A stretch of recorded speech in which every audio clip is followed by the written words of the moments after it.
The committee hearing of the Committee on Good Government and Public Accountability is now called to order. Let us all stand up for the invocation to be led by Committee Secretary Cheryl Lagrosas. Let us put ourselves in the presence of the Lord. In the name of the Father, and of the Son, and of the Holy Spirit. Amen. Lord God, you have placed us here to be in this position at this time to be a representative for your values to our nation. Direct their decision-making, their voting, and their solution-seeking, and their conduct as a legislator. We pray that you would give them the insight, godly wisdom, and discernment as they approach the day. Fill them with your spirit. We submit our will to yours, God. Be glorified in all we do. In the name of Jesus, amen. In the Father, and of the Son, and of the Holy Spirit, amen. National Anthem. Please remain standing for the singing of the National Anthem.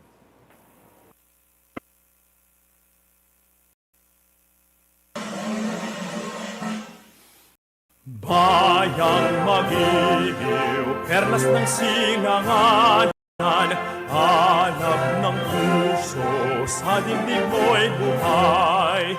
Upang hinirang, duyan ka ng magiting, sa manlulupig, di ka pasisiil, sa dagat at bundok, sa simoy at sa langit mo. Bughaw, may dilag ang tula at awit sa paglayang minamahal. Ang kislap ng watawat mo'y tagumpay na nagniningning. Ang bituin at araw niya kailan pa may di magdidilim. Lupa ng araw ng luwalhatit pagsinta, buhay ay langit sa piling mo. Aming ligaya na pag may mga api ang mamatay ng dahil sa'yo. Pwede na po tayong umupo. We will now proceed to the roll call of the members. Do I hear a motion to dispense with the calling of the roll? Sir Chair, I move that we dispense with the calling of the roll. Any second? Duly seconded. The motion duly seconded. Is there any objection? Hearing none, the motion is carried.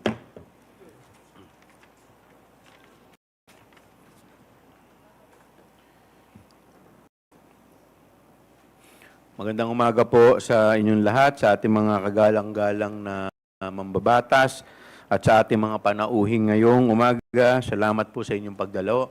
Maraming salamat po, Madam Vice President, sa inyo pong presensya ngayong umagang to.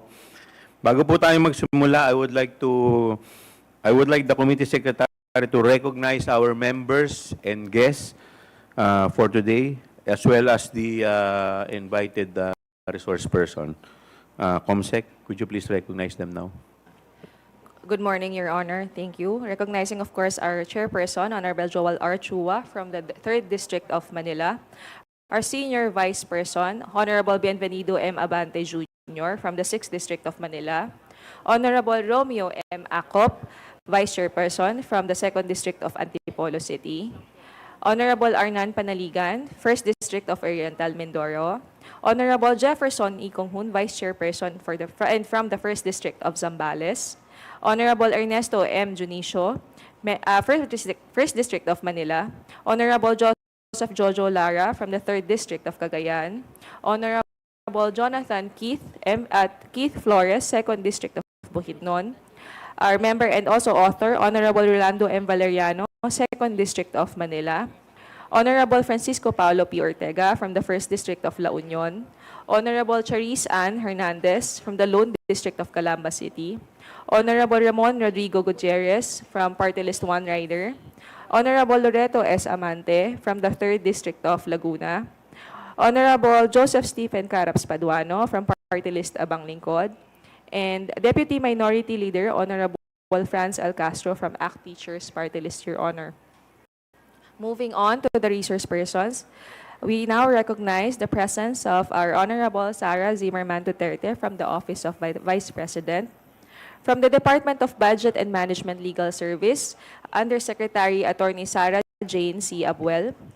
From the Department of Budget and Management as well, Assistant Director for Legal Service, Rosemary D. Pagala. From DBM, Office of the Secretary, Department Relation Unit, Mr. Mark James S. Evangelista. DBM Assistant Secretary for Budget Preparation and Execution Group, ASEC Mary Ann Z. De La Vega. Undersecretary for Functional Group, Head of the Budget Preparation and Execution, Yusek Rolando U. Toledo. We now recognize our resource persons from the Commission on Audit. State Auditor, Audit Team Member for the National Government Audit Sector, Ms. Sarah Jane E. Fegalan. Commission on Audit, Legal Affairs, Attorney 6, Mr. Erwin E. Lapitan. Commission on Audit State Auditor, Mr. Fahad bin Abdul Malik Tumawis. Commission on Audit, Ms. Sailene May L. Del Campo. And Commission on Audit, Attorney 5 on Intelligence and Gloria A. Camora. That's it for our resource persons and members, Your Honor.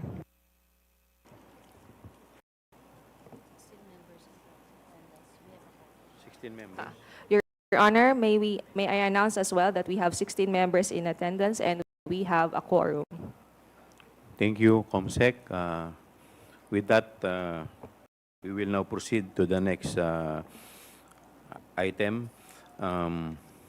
Magandang umaga po sa ating lahat. I would like to read Section 29, Paragraph 1 of Article 6 of the Constitution. No money shall be paid out of the Treasury except in pursuance of an appropriation made by law. And Section 24 states that all appropriation, revenue and tariff bills, bills authorizing increase of public debt, bills of local application, and private bills shall originate exclusively in the House of Representatives. But the Senate may propose or concur with amendments. In a democratic republic such as ours, governmental powers are divided among three branches. Power of the sword to the executive, power of the pen to the judiciary, and the power of the purse is assigned to Congress. The power of the purse directly affects the lives of the people. We, the legislature, assumes the role of formulating spending and taxing policies. Saan huhugutin at paano gagastusin? Ang gastusin ng gobyerno at ang buwis na ipinapataw sa mamayang Pilipino upang suportahan ang mga gastusing ito ang nagdidikta kung saan ito ilalaan na siyang nakakaapekto sa galaw at paglago ng ekonomiya. Ito rin ang paraan upang magkaroon ng income redistribution. May apat na parte sa budget process. Number 1, preparation. Number 2, legislation. Number 3, execution. And number 4, accountability. Habang ang ehekutibo ang naghahanda ng budget, tayo sa Kongreso ang nagbabalangkas ng batas ng budget. Implementation is with the executive at accountability ay nakalagak sa parehong Commission on Audit at Kongreso bilang parte ng ating oversight function. Para sa kaalaman ng lahat, the power of the purse and the role of Congress does not end with the passage of the General Appropriation Act. Kailangan malaman ng Kongreso paano ipatutupad ang appropriation law para siguraduhin na maayos itong ginastos at nakamit ang mga targets or desired outcomes ng bawat ahensyang nalagak ng pondo ng bayan. We have to ensure that funds are spent solely for purpose for which they have been appropriated. Kabilang dito ang pagsisiguro na ang paggasta ay may tamang otorasyon ayon sa legal intent at purpose. Dapat panagutin ang mga ahensya sa pondong kanilang ginagastos. Kabilang na dito ang pagsisiyasat kung saan inaalam sa taong bayan mismo kung ang mga programang nilagak ng pondo ay naipatupad nga at nakarating sa kanila ang mga serbisyong pinondohan. Dahil sa pagsisiyasat kung nagagawa nga ng mga ahensya ang kanilang trabaho, ang Kongreso ay maayos na nakabalangkas ng appropriation law. Anong programa at ahensya ang dapat dagdagan ng pondo? Alin ang dapat bawasan at aling programa ang dapat nang ihinto. While existing laws provide the executive some flexibility in budget implementation, mahalaga para sa Kongreso na siguruhin ang executive decisions over the budget ay ayon sa intent and priorities set in the General Appropriation Act. Karapatan ng Kongreso humingi ng paliwanag mula sa mga ahensya ng ehekutibo ukol sa kanilang pinansyal na desisyon kabilang na sa pag-withhold, delay ng release ng pondo. Realign, transfer of fund mula sa isang ahensya papunta sa isa pang ahensya o kapag nagkaroon ng karagdagang utang. Effective budget oversight requires access to financial data that can be used to verify or validate agency reports. Sa madaling salita, importante sa Kongreso na sagutin ang mga katanungang may kinalaman sa paggamit ng pondo. Importante din na ang isang independent constitutional body kagaya ng Commission on Audit na may presensya sa lahat ng government upang matulungan ang oversight initiative ng lehislatura. Ito ang power of the purse ng Kongreso. There may be arguments of extending parliamentary courtesy to several high offices of the executive. But I ask this, is parliamentary courtesy more important than safeguarding the budget to ensure proper utilization and allocation than asserting the power of the purse? Is parliamentary courtesy going to answer for social programs needing allocation? Paano naman ang parliamentary courtesy na sagutin ng Kongreso paukol sa paghingi ng pondo ng isang ahensya at paggamit nito upang epektiso ang kanyang tungkulin sa proseso ng budget? With this, I now recognize the Honorable Rolando M. Valeriano of 2nd District of Manila for his remarks.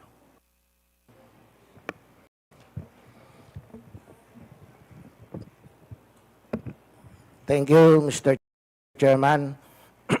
My fellow House members, the general public watching the live streaming of this public hearing, mga kababayan, magandang araw po.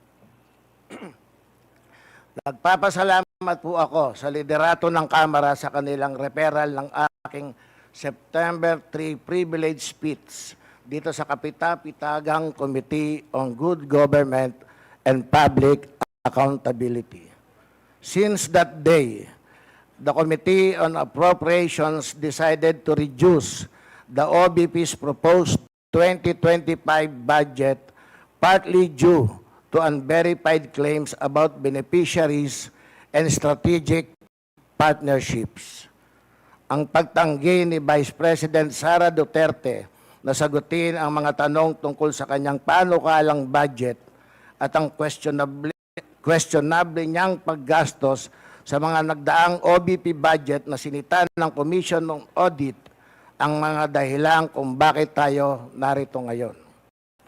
She expressly rejected any questions about the OVP budget even before those questions were put forward. Her claim of leaving it to the House to do what it thinks is right is just a palusot, a smoke screen, a cover because she does not want to provide proof for the numbers she stated in her PowerPoint presentation. The OVP socioeconomic programs are supposedly for implementation in the National Capital Region only.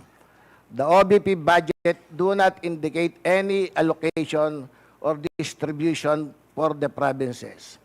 Mahigit 3 weeks na po mula nung unang OVP budget hearing. Pero hanggang ngayon, hindi pa rin nagsusumiti si VP Sara o sino man sa Office of the Vice President ng solidong dokumento o detalye na magpapatunay sa mga sinasabi nila sa kanilang presentasyon. She expected us to take at face value the figures in her presentation when there is much reason for us here in Congress to doubt the veracity of the figures in the presentation. We have not seen any paper trail or electronic trail that would serve as evidence of beneficiaries and partnership agreements. Kung totoong may mga beneficiaries, imposibleng hindi mabalitaan ng masino mang district congressman sa Metro Manila, lalo pa tinatayang 2 milyong beneficiaries ang nakinabang sa loob ng 2.5 taon at ang halaga ng pondo ay halos 4 billion pesos para sa 2022, 2023 at 2024. Our field offices for constituency relations will know when such massive amounts are being disbursed and when throngs of peoples line up as beneficiaries because these activities need the participation of local government units and their offices. Umaasa akong maliwanagan at mabigyan ng tamang impormasyon ng mga resource person mula sa Commission on Audit, mga LGU sa National Capital Region at ng mismong Office of the Vice President hinggil sa mga kaduda-dudang paggastos ng pondo ng bayan. If they have evidence of how the OVP spent the budgets on socio-economic programs from July 22 to the present, I hope they will be entered into evidence after the resource person are sworn to tell the truth and nothing but the truth. If there are any whistleblowers with information, evidence, and testimony about the supposed OVP socio-economic programs, they are most welcome to contact the chairperson of this committee, the committee members, or this representation. Maraming salamat po, Mr. Chair. Thank you, Congressman Valeriano. Before we proceed to the initial discussion of privilege speech number 379, we will first proceed to the preliminary determination. Do I hear any motion to move for the preliminary determination? Mr. Chair. Mr. Chair, I move that Congressman Flores. committee take cognizance of the issues raised by Congressman Valeriano in his privilege speech, Mr. Chair. I so move. Is there any second? Second, Mr. Chair. Is there any objection? Mr. Chair, parliamentary inquiry. Congressman Panaligan. Here. Before we proceed with the voting, may I inquire as to the propriety or timeliness of this committee taking cognizance of the issues raised in the previous speech of the Honorable Valeriano. I understand that the subject of this inquiry are the issues raised by Honorable Valeriano in his previous speech. I also understand that this concerns transactions, certain transactions of the OVP and DepEd. However, those transactions are subject of current COA investigations. And we also know that said COA findings are still pending, subject to appeal or reconsideration. So in view of that, I just want to be clarified as to the propriety of this committee taking cognizance of the of said transactions. Mr. Chair. Before I recognize the Honorable Flores, the Chair would like to recognize the presence of Congresswoman Gloria Macapagal Arroyo, former President, Honorable Aurelio Dong Gonzales, our Senior Deputy Speaker, Congressman Roberto Uy of the 1st District of Zamboanga del Norte, Honorable Janet Garin, Vice Chairperson and Congresswoman of 1st District of Iloilo. Honorable Flores, you are recognized. Thank you, Mr. Chair. Mr. Chair, first and foremost, the authority of the House to conduct inquiries in aid of legislation has been already established, Mr. Chair. Not only is it provided for by the Constitution, Mr. Chair, it has also been well settled in jurisprudence and in Supreme Court decisions that the House may conduct inquiries in aid of legislation. We are not here to replace the findings of the COA, Mr. Chair, so it should not in any way interfere with the investigation also being conducted by the COA. We're just here to find out if we could, through legislation, legislation, either improve it or protect it or whatever, Mr. Chair. So I think the presence or the fact that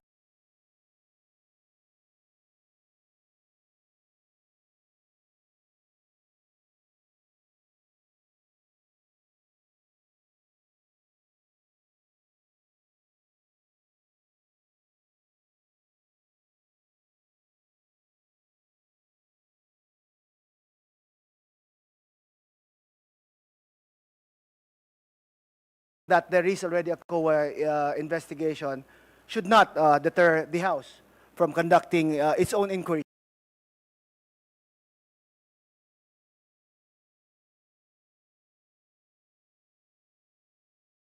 Mr. Chair, in accordance with, of course, Article 6, Section 21 of our Constitution, Mr. Chair.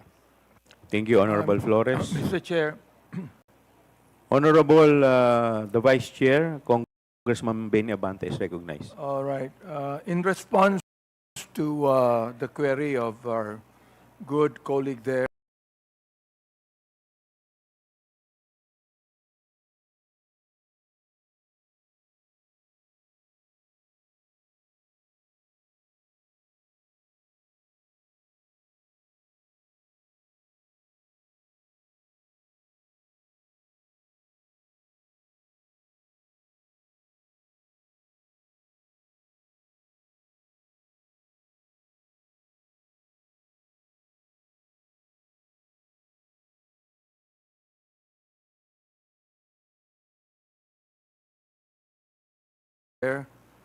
also related to the statement of Congressman Flores.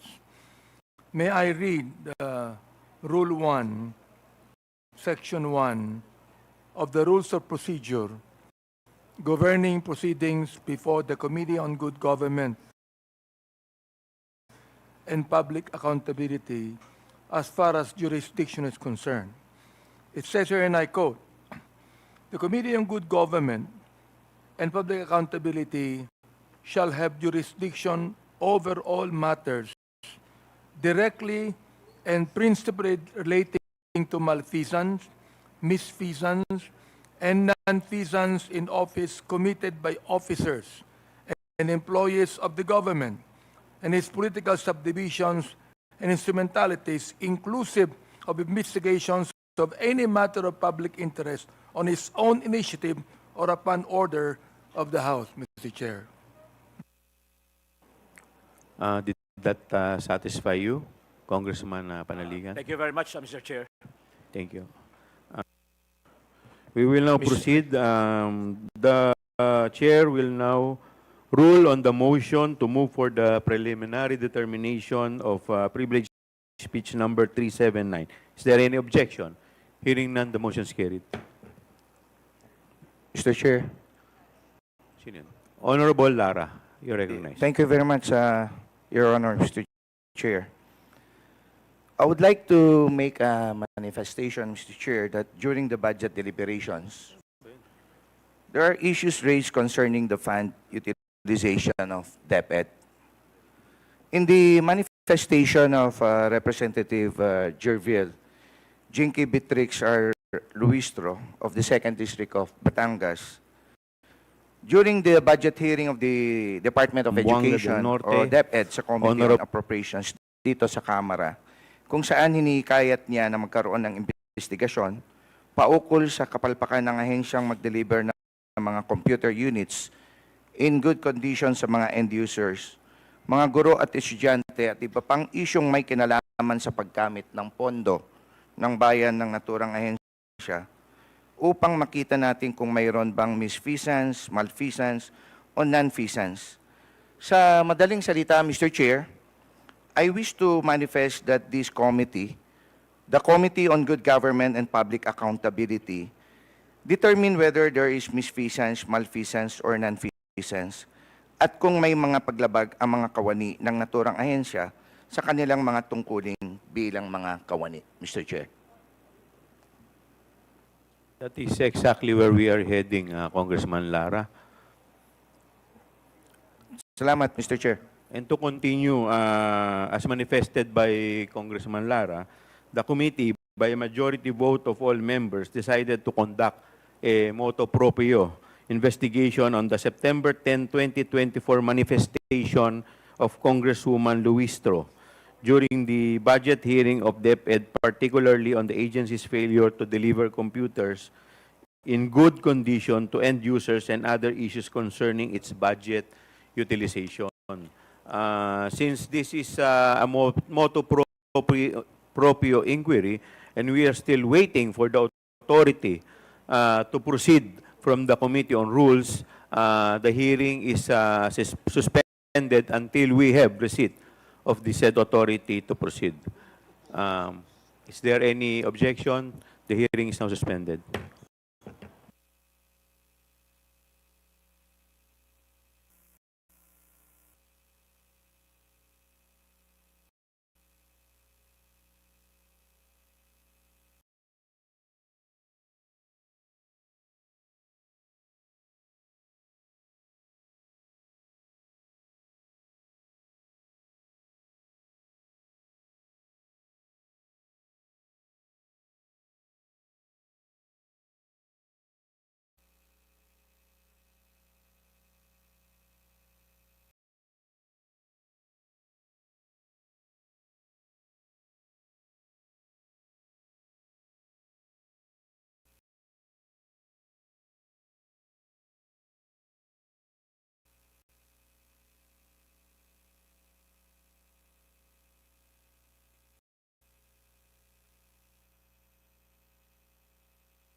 Hearing resumes.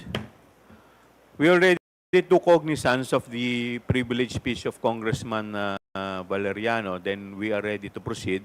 But with respect to the motu proprio, we are still awaiting for the authority. So, later na po muna yon. Wala pa po tayong authority from the... Thank you, Your Honor. To all the resource persons invited, kindly stand up and raise your right hand, please. You attached a copy of the rules Okay. in aid of legislation. Yes po. Yes, sir. Nakalagay po doon na witnesses lang po ang ino-oath. Sabi niyo po ngayon sa amin, resource persons kami. Ang ano po, considered as resource person po. Ang ano po. Kayo po. Kaya nga po. Yes po. Lahat po ino-oath po. Yes. Apo. Nakalagay po sa rules ninyo, witnesses.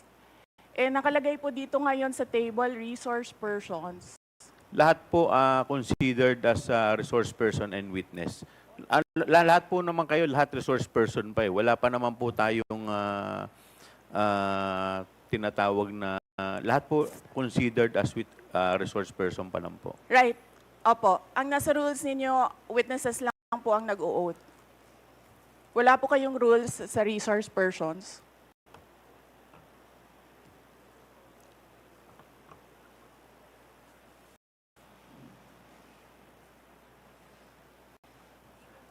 Ma'am, ano lang po yun eh. Yung term lang po yun eh. Pero considered as resource person din po kayo eh. Yes, sir. Opo. Resource persons nga po Kayo nakalagay witness dito. din po at saka resource person po. Hindi niyo po sinabi na witness ako. Sinabi niyo po dito ngayon, resource persons. Ang nakalagay po sa rules ninyo, witness.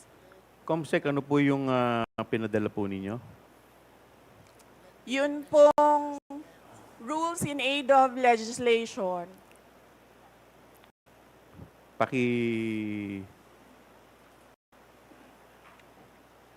Mr. Chair, point of order. What is the point of order of the Honorable Because Congressman this issue about Macapagal? witness, resource person, etc., etc. Ma'am, pakilakas lang po, hindi po marinig.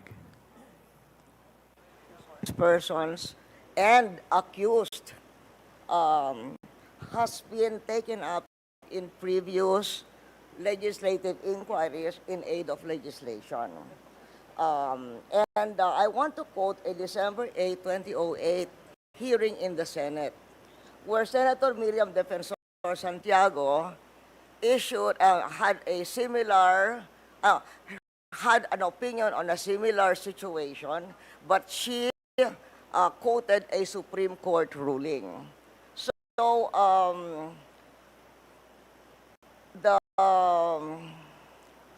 the Constitution provides that no person shall be compelled to be a witness against himself.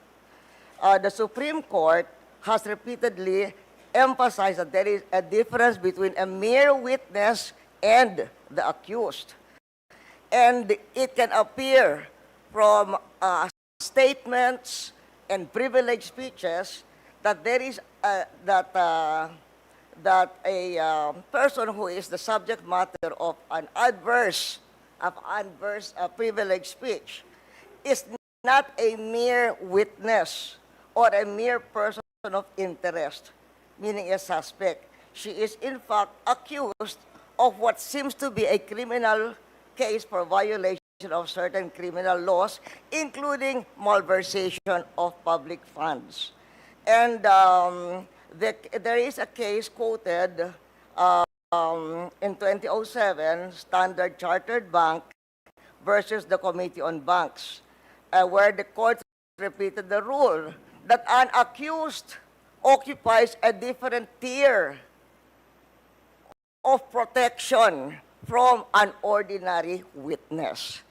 So, where the court said, Supreme Court said, whereas an ordinary witness may be compelled to take the witness stand and claim the privilege at each question requiring an incriminating answer is shot at him, an accused may altogether refuse to take the witness stand and refuse to answer any or all questions.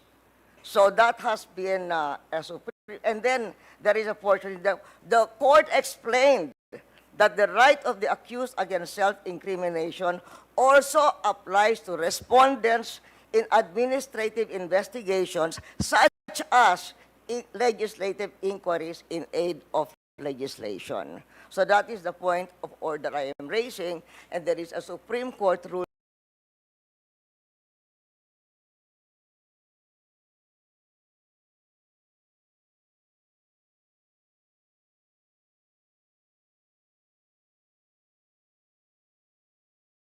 to this effect. Thank you, Mr.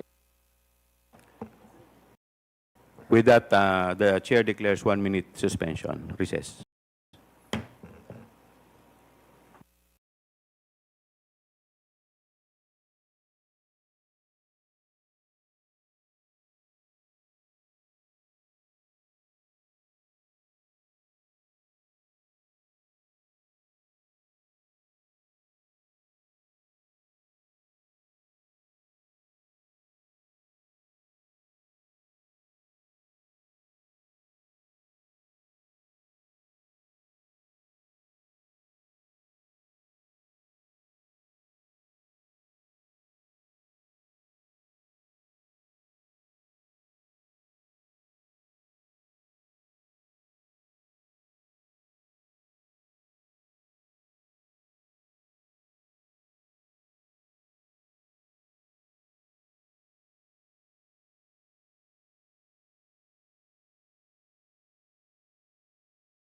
Of inquiry is referring to the sub judice case or rule? Referring to the sub judice case, but it is saying that when a witness, in fact, is in reality the accused.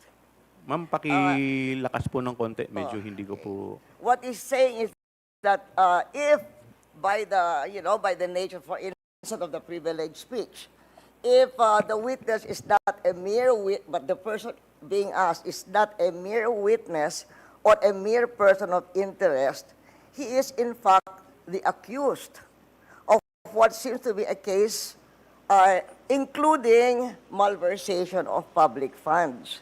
And the court repeated the rule that an accused occupies a different tier of protection from an ordinary witness. So from given what Miriam Defensor Santiago said and the Supreme Court ruling that she's quoting, we cannot we cannot just trivialize. Kasi you're just a witness. You're a witness. Pareho na rin yung witness, resource person. They are not the same. The Supreme Court says they are not the same. And somebody who appears to be the accused has a different tier of protection from a witness. And in fact, can refuse to take the witness stand. Congressman Flores, you're recognized. Mr. Chair, this is an inquiry in aid of legislation, and no one is technically accused of any wrongdoing here, Mr. Chair. Mr. Chair, look at the speech. Ma'am, Look at the please, speech, Mr. Chair, ma'am, the privilege. please wait to be Mr. recognized Chair, first. may I request a Wait, 1 I will- minute I will- recess? 1 minute. 1 minute Thank recess you. declared by the Yes. chair.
Mr. Chair, yes.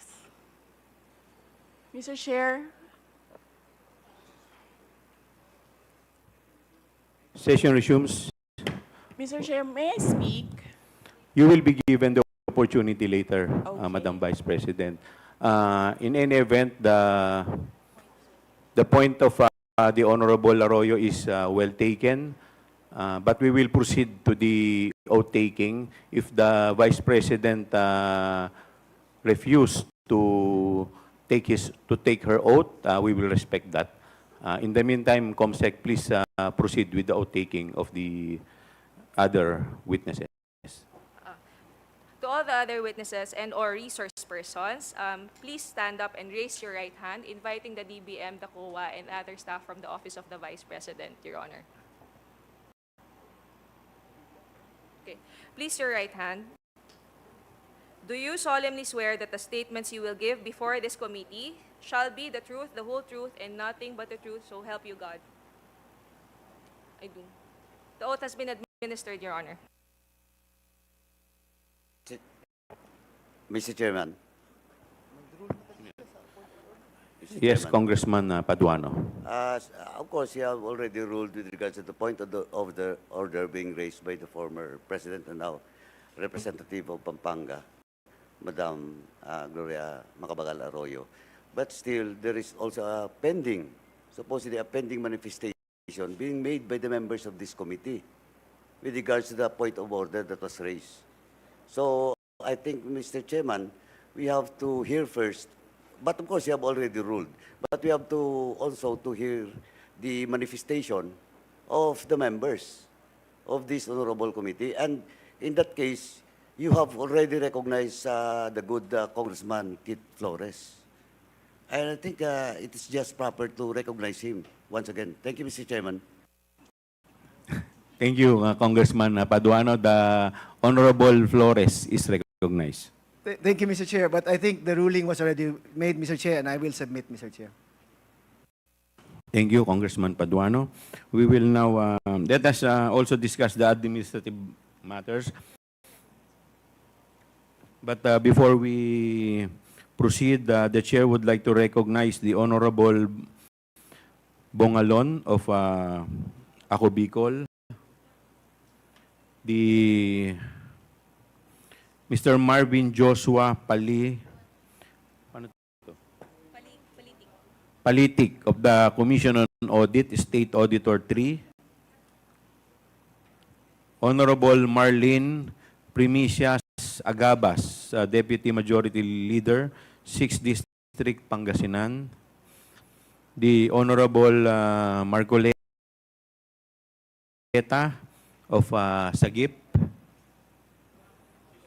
Honorable Micaela Swansing, 1st District, Nueva Ecija, the Honorable Ricardo Cruz, Lone District, Taguig Pateros, and the Honorable Filimon Espares of Co-op NATCO.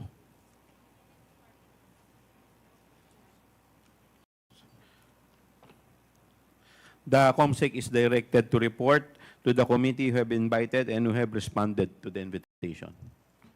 Thank you, Your Honor. We have invited the Office of the President through email sent last September 13, 2024. However, we were informed that they use a different extension for their electronic mail.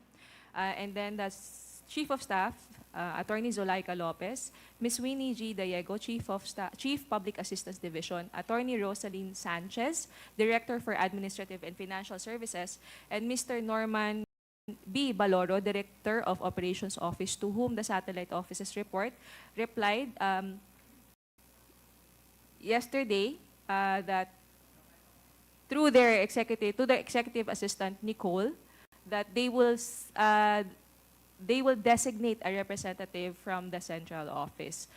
This is the same tenor of the replies from the satellite offices from Western Mindanao, Panay, and Negros Islands, BARMM, Caraga, Cebu, Bohol, and Siquijor satellite office, as well as Pangasinan. May I also note, Your Honors, that the Pangasinan satellite office has read our letter invitation sent on September 13. They have read it on September 14, 2024, which was on a Saturday at 3:22 p.m. because the email sent by the Secretariat has a read receipt function, Your Honor. Moving on, this was the same tenor as well from the Davao Satellite Office, Cagayan Valley Satellite Office, Bicol, and Eastern Visayas Satellite Office. Meanwhile, Your Honor, for the Commission on Audit, we have sent an invitation to Chairperson Gamaliel Cordoba, and Director of Legal Affairs, Daryl H. Tonolete, to whom we have forwarded the letter to Chairperson Cordoba. Assistant Commissioner Martha Rosana Sese was also sent an invitation on September 13. All of the resource persons were sent invitations on September 13. Director for National Government Audit Sector Cluster, Sofia Hamhemora, Supervising Auditor Elvira De Vera, were sent invitations. However, there were no direct email confirmations, but they verbally confirmed their presence. Yes, they confirmed their presence of their representatives today. For the Department of Budget and Management, we sent invitation to Secretary Amena Pangandaman on September 13, USEC Janet Abuel, and as well USEC Functional Group Head Rolando U. Toledo, but this was for him, it was on September 16 as manifested by the Office of the Department of Budget and Management, and some of them are here. They are here today, Your Honor.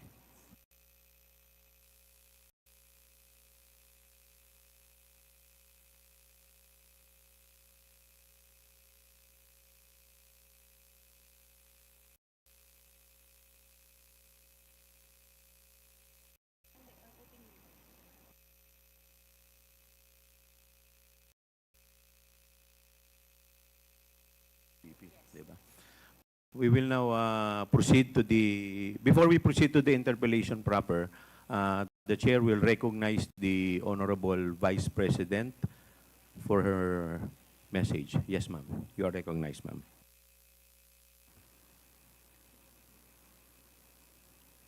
A message, sir, or my statement regarding the point of order? Message? Mga kababayan, ladies and gentlemen, assalamualaikum, warahmatullahi wabarakatuh.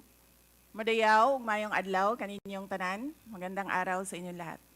The officials of the Office of the Vice President, as well as each and every one of our satellite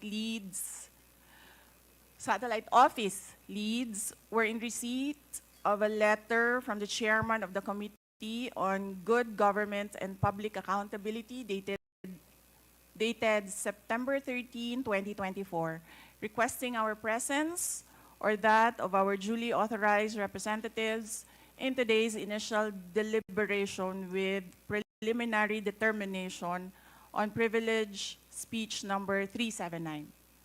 In view of the said letter, I am appearing before you today not only as the head of office, but more importantly as the duly authorized representative of all officials of the OVP. Simply because we have not done anything wrong. There is no misuse of funds. If there are audit findings, we shall gladly respond to them before the Commission on Audit. And if there are legitimate cases to be filed, then we shall gladly respond to them before the appropriate courts. In relation to this, may I just say that I take notice of the opening speeches and nasabi doon, there is a determination of misfeasance, nonfeasance, and malfeasance. And those are cases that should properly be taken in the courts of law. What we are witnessing now is no ordinary legislative inquiry. This exercise is a well-funded and coordinated political attack. This much is evident from the very words of the privileged speech that prompted this inquiry. A speech that simply meant to say, do not vote for Sara on 2028. It is clear to me that this inquiry is not about misused funds, accountability, or governance. Instead, it is solely aimed at discrediting my name and my office to prevent future political contests. I have publicly stated my reasons as to why I've chosen not to defend the OVP's budget proposal for 2025.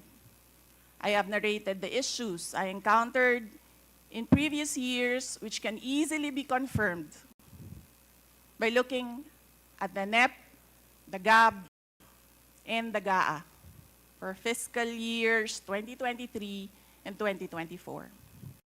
Further, I have even shared the drama that transpired last year regarding the confidential funds. Hence, just as we have done last year, we again leave the 2025 OVP budget to the pleasure of Congressman Martin Romualdez. I am not asking for any special treatment, nor am I asking you to uphold any tradition. There is no disrespect. All I am saying is that you have the complete freedom to do whatever you wish with the OVP budget. If you feel that all the documentary submissions are not enough, then by all means, huwag kayo magbigay ng budget. Sa totoo lang, hindi naman ang budget ang punteriya ninyo. Dahil napakadali naman magtanggal ng budget.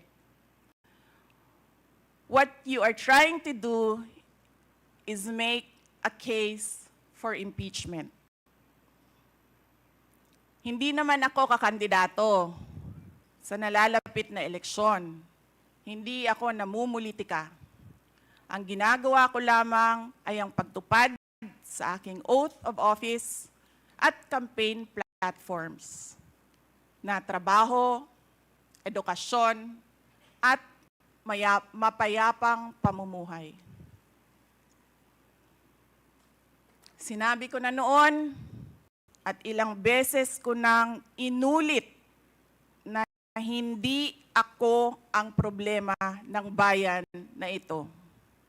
Ang totoong problema ng bayan ay kagutuman, kahirapan, iligal na droga, kriminalidad, terorismo, hindi na sapat na healthcare, kalidad ng edukasyon, kawalan ng plano ng infrastruktura para sa disasters, at marami pang iba. So, you may try to destroy me, you can skin me alive, and throw my ashes to the wind. But let it be known, you will find me unbowed. I will continue to serve the Filipino people no matter the personal cost or political intrigue. Having said that, I will not allow myself to be subjected to an inquiry based on an empty privilege speech just so you can attack me and do indirectly what you failed to do directly during the budget hearings. I therefore request this committee to terminate this inquiry for its clear lack of any proposed legislation or substantive matter for discussion. Shukran.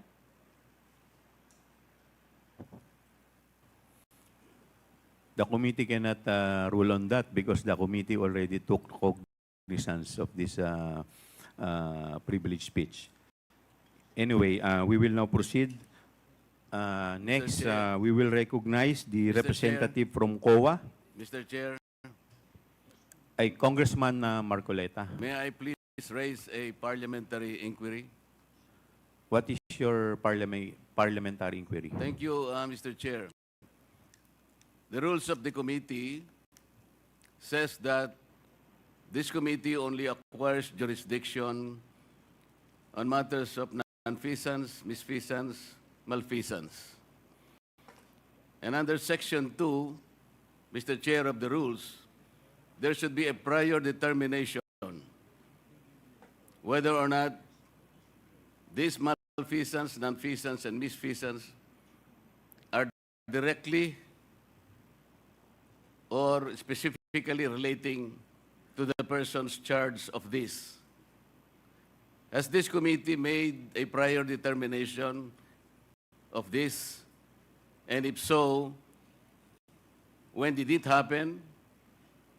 And where is the order specifying that the committee has just reached a prior determination? This is very important, Mr. Chair, because the rules also says that after determining or making a prior determination, this committee will set an order, and that is the only way that this committee acquire jurisdiction over the person's subject matter of this inquiry. And that particular order of prior determination will set out the parameters. If I can make a comparison, Mr. Chair, in regular court, it is called pre-trial order, where the parameters of the inquiry, the presentation of evidence or explanations or allegations are limited to that set of stipulation. So considering, Mr. Chair, and I assume that there is no prior determination, I do not think how we can start the meeting today because we are supposed to observe the rules. I'm referring to Section 2 of the rules of this committee, Mr. Chair. Thank you. Thank you. To answer that, Congressman Marcoleta, we have already ruled on the preliminary determination a while ago. Medyo na-late na po kayo. Now, with respect to your inquiry that if we can proceed with this, considering that this is an investigation of malfeasance, misfeasance, and non-feasance, let me walk you through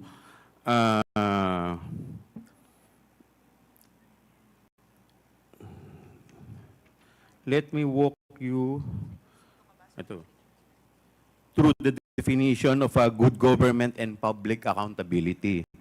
It provides that all matters directly and principally relating to malfeasance, misfeasance, and non-feasance in office committed by officers and employees of the government and its political subdivision and instrumentalities, inclusive of investigations of any matter of public interest on its own initiative or upon order of the House.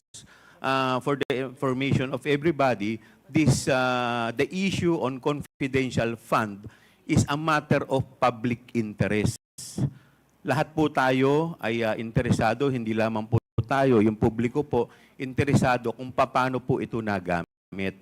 Kaya yun po ang dahilan why this committee has jurisdiction over the subject matter.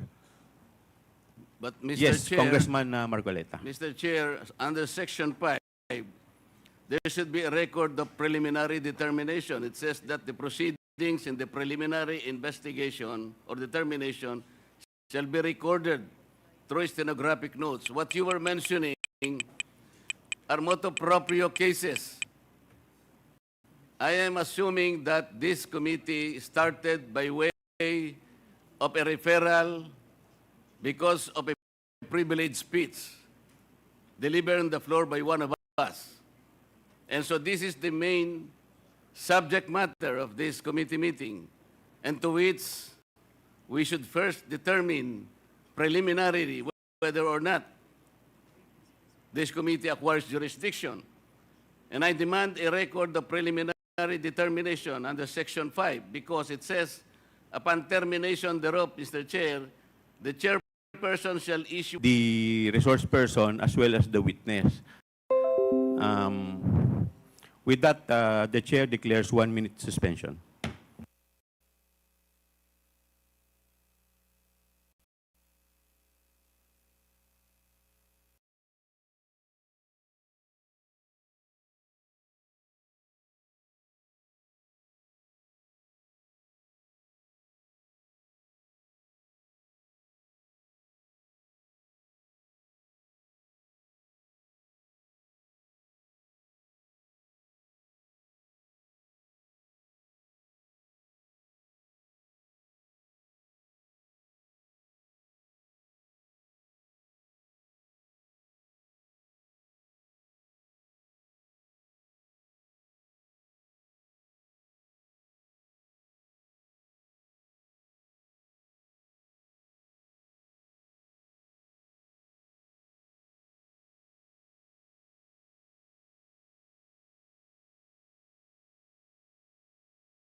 Hearing resumes.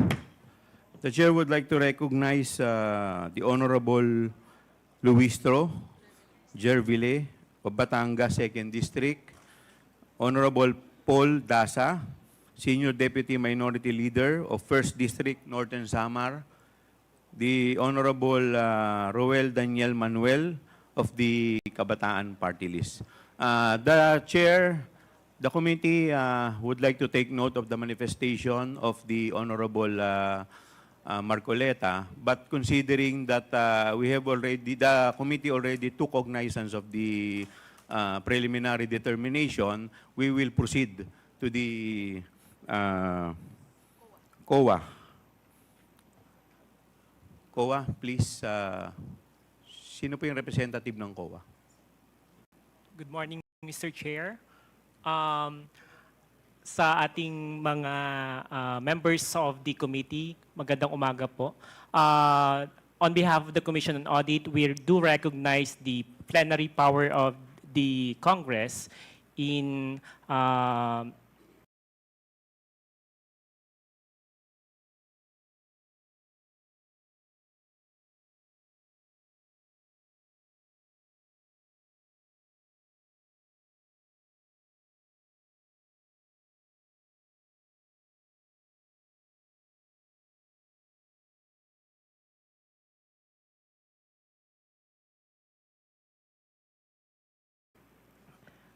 asking questions relating to legislation. And since the invitation only pertains to the budget utilization of the OVP, we can answer questions relating to that, Your Honor. That would be all, Mr. Chair. Thank you. We will now proceed to the next representative from DBM. Thank you, Mr. Chair, and good morning to all your honors. Yes, by the invitation of the Committee on Good Governance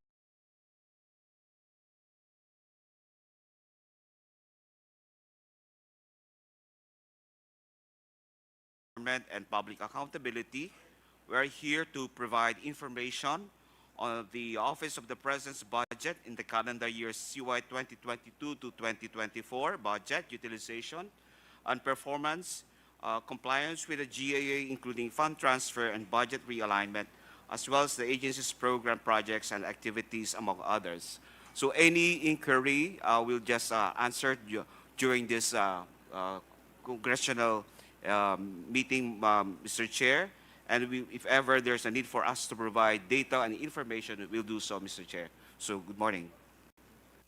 Thank you. The chair is in receipt of the authority from the Committee on Rules with respect to the motu proprio inquiry on the manifestation of Representative Jinky Luistro during the budget hearing of the Department of Education in the Committee on Appropriation on September 10, 2024.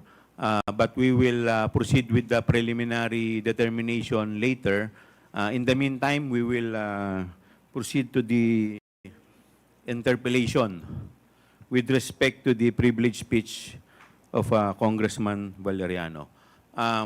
Before we proceed, we will set rules.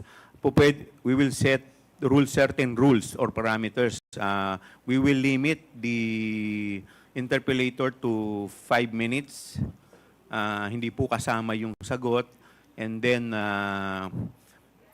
pwede po paki-silent po ang inyong mga telepono, turn off nyo po or silent mode. And please observe proper decorum para hindi po tayo maging magulo at maging maayos lamang po. At lahat po yung mga gustong mag-interpolate, lapit lang po dito sa COMSEC at magpalista. Ang magiging sistema po natin, mauuna pong minority, and then the majority, minority, majority. Now, we will first recognize representative from the minority, the Honorable Franz Castro. Thank you, Mr. Chair. Nagpapasalamat po ako sa committee na ito po na pinamumunuan po ninyo dahil in-schedule agad natin yung naging privilege speech ni Representative Valeriano. Alam niyo po, una po sa lahat, ginigiit natin dito na ang tradisyon ay tradisyon. Pero una sa lahat, kung ang tradisyon ay bumabangga sa interes ng mga mamayan, sa interes ng publiko, at accountability ng mga public officials, at saka pagiging transparent ng lahat ng ating mga ginagawa, lalong-lalo na po sa kaperahan o lalong-lalo po sa budget or whatever na pinagkatiwala po ng taong bayan sa atin, ay kailangan po yun yung nauuna. Kaya nagpapasalamat po ako na dahil ito po yung magsiset noong mga pwede nating magawa sa rules, mabago sa rules, pwede nating in aid of legislation, lalong-lalo na pinag-uusapan natin ang confidential funds and intelligence funds or confidential funds dito sa Office of the Vice President. At ito ay inaasahan ko na magsiset sa katapusan nitong hearing na ito, yung magsiset talaga na kung dapat o hindi dapat mabigyan ng confidential funds ang ating mga national government agency. At kung meron man, depende kung ano po yung magiging resulta ng inquiry na ito, ay mapahigpit natin, yung kung meron man, kung magde-decide later on na may confidential funds pa rin, magde-decide pa rin na magiging mahigpit, yung paggamit ng confidential funds. Okay, so dahil hindi naman po nag-oath yung Vice President, Mr. Chair, ang akin na lang mga tanong ay tatanong ko na lang po sa DBM at saka sa COA. Okay, so inaasahan natin na magsasabi kayo ng totoo. So yung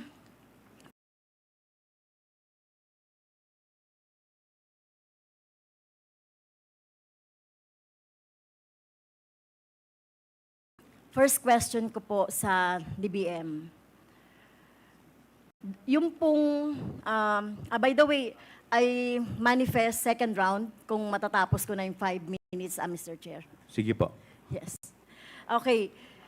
So, nung 2022 po na budget ng Office of the Vice President sa DBM, Mr. Chair, meron po ba ditong nakalagay na line item for confidential funds? Please address the chair Mr. when Chair, answering. Mr. Chair. Sorry, Mr. Chair. Yeah. Sa DBM po, please, you are, Yusek Toledo, you are recognized. Yeah, Mr. Chair, yes, there is no line item for confidential fund, but there is a program that item under that program po na ginagamit po yung confidential fund po. I'm not satisfied with the answer. Ang tinatanong ko lang po, meron bang line item doon sa budget ng Office of the President na confidential fund? Meron po bang line item po? Yes or no? There is no, Madam Chair, Yes. Mr. Chair. Okay. How about noong 2023? Budget of the Office of the Vice President. Is there a line on about confidential funds? There is, Mr. Chair, there is a line item for Magkano po, Mr. Chair, yung confidential funds of the Office of the Vice President for 2023? 500 million, Mr. Chair. Okay, you're correct. Kasi nandito naman, meron naman tayong dyan. Okay, so kung i-compare natin, Mr. Chair, yung Office of the Vice President budget GAA 2022 and GAA 2023, so makikita natin agad-agad yung difference. No, na yung confidential funds sa Office of the Vice President noong 2022 ay wala, pero sa Office of the Vice President sa 2023 ay meron. Okay, so paano po nagkaroon ng 125 million na confidential funds ang Office of the Vice President noong 2022, Mr. Chair, sa DBM? Okay, Mr. Chair, while the OVP has no provision for the confidential funds under the fiscal year 2022 GAA, the said release of funds was charged against the contingent fund using the existing PAP of the Office of the Vice President. That is the Good Governance Program, Mr. Chair. Well, ano po yung ibig sabihin ng good governance program po? Kasi defined, alam po natin meron tayong JC o joint circular governing confidential funds. So, can you elaborate on good governance, Mr. Chair, yung binabanggit ninyo po? The Good Governance is a program of the OVP, and so that's the basis for us for the release of the confidential plan of the Office of the Vice President, Mr. Chair. Well, can you elaborate, ano ba yung good governance? Dahil malinaw po doon sa rules or the joint circular governing confidential funds, yung mga pwede lang na ponduhan ng confidential funds, Mr. Chair. Mr. Chair, we have already responded to that inquiry. We have already sent already the letter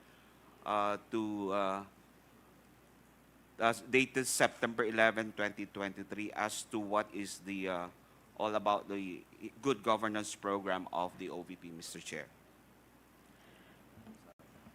Mr. Chair, these representations has no copy of what you are referring to as the good governance programs. May I request for the copy, Mr. Chair?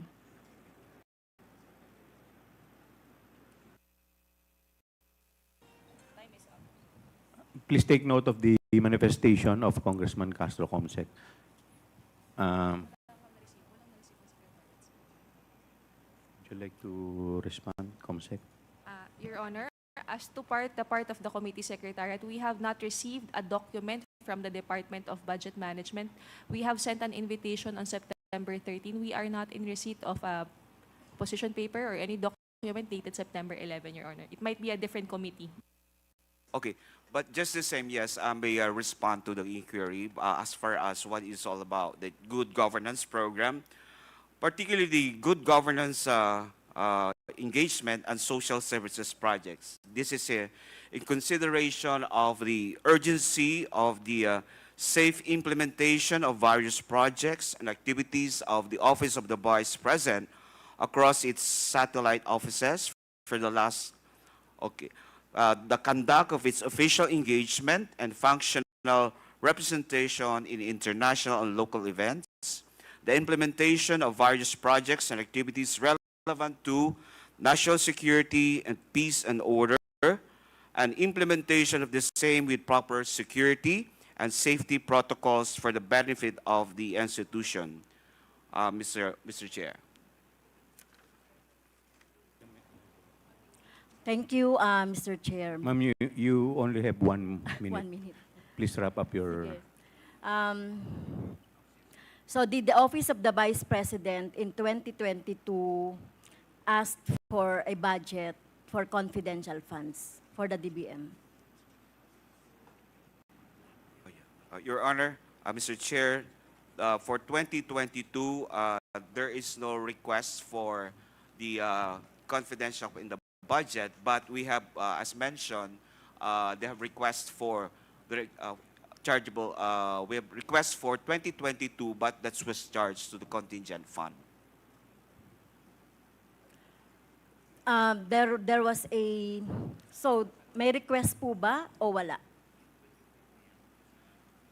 Doon sa proposed budget for 2022, wala po. Pero saan po kinuha yung 125? Sinasabi nyo kanina, Mr. Chair, ay doon sa contingent fund.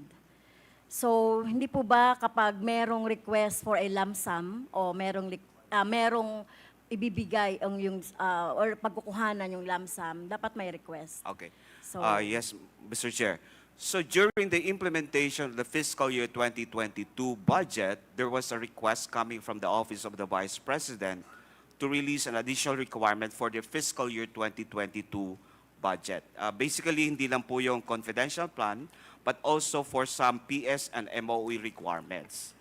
Now, this was... pinag-uusapan lang natin yung confidential Okay. funds. So, Mr. Mr. Chair, Chair. yes, there was a request coming from the Office of the Vice President during the implementation of the budget in that year. So that's why in... So, Mr. Chair, may I cut you on that with due respect? So, may I ask, Mr. Chair, the request... Last Yes. question, please. So, second down na lang ako, Mr. Chair. May I ask the DBM, Mr. Chair, the letter request from the Office of the Vice President? So, yun na lang, Mr. Chair, at itutuloy ko na lang po mamaya.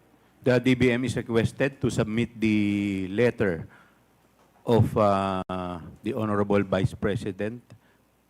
The yes, request Mr. letter of Chair. the Honorable. Please submit it to the COMSEC. Yes, Mr. Chair. Thank you. Next to interpolate is Honorable Nika Swansing. You have 5 minutes. Thank you very much, Mr. Chair. Mr. Chair, I was just hoping to take this opportunity because COA, the right team from COA is already here. So if I may request the COMSEC, Mr. Chair, and the permission of the Honorable Chairman to pull up some slides on the screen, Mr. Yes, Chair. please. Mr. Chair, these were the same slides that I presented to the Committee on Appropriations during the deliberation on the budget of the Office of the Vice President 2 weeks ago. For those who were not there in the meeting, a very quick summary, Mr. Chair, in the interest of time. So these, the slides were put together based on the different documents submitted by COA in compliance to the subpoenaed duces tecum and accomplishment report submitted by the Office of the Vice President. And here, Mr. Chair, several things to note. Essentially, we have summarized across the 4 quarters in terms of the disbursement of the confidential expenses of the Office of the Vice President, the different audit findings of the Commission on Audit across the 4 different quarters. So for Q4 2022, which is the subject of the notice of disallowance, it was found that there's a 73 million out of 125 million that was considered by COA as disallowed in audit. And then for the succeeding quarters, accordingly, Mr. Chair, you would see here the proportion of the 125 million, which was questioned in the audit order memorandum and not questioned across the succeeding quarters.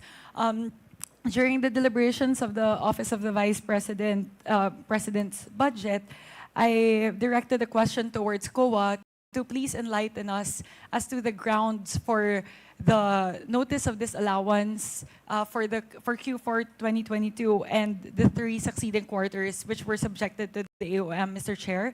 However, during the OVP budget hearing, the representative of COA, Assistant Commissioner Alexander Juliano, said that he was not privy to the information as he was not part of the team handling the confidential expenses. So, Mr. Chair, I believe the team who did the audit is present in today's hearing.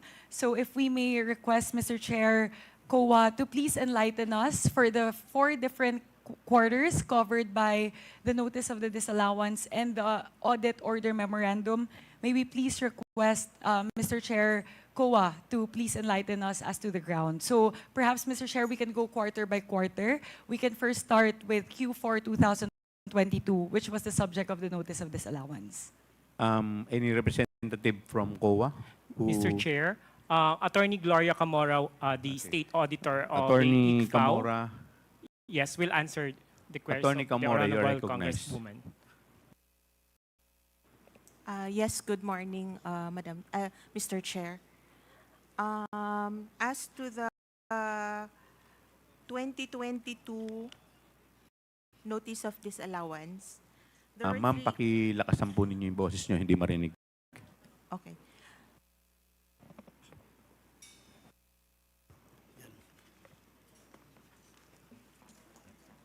There were three items that are part of the notice of disallowance.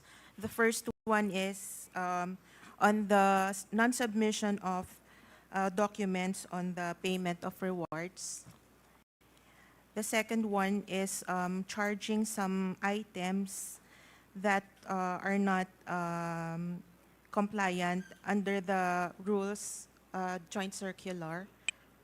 And the third one is non-submission of the revised accomplishment report of the office of the VP to the three regulatory offices, which are the Office of the President, the Senate President, and the Speaker of the House of Representatives, because what they have submitted was the original one, and they made an amendment, but as of now, they have not resubmitted the amended accomplishment report.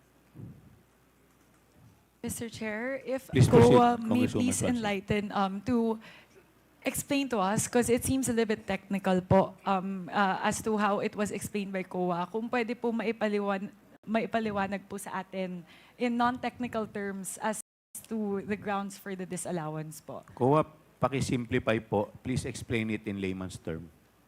Yes po. Basically, the disallowances is because hindi po sila nag-submit ng required na documents under the joint circular. Mr. Chair, if we may move to the next slide. Please proceed.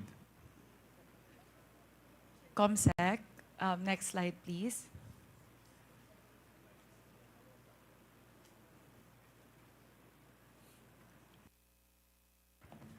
Here, Mr. Chair, shows a breakdown of the different expense items listed in the accomplishment report for Q4 2022 and the three succeeding quarters, which were the subject of the AOMs.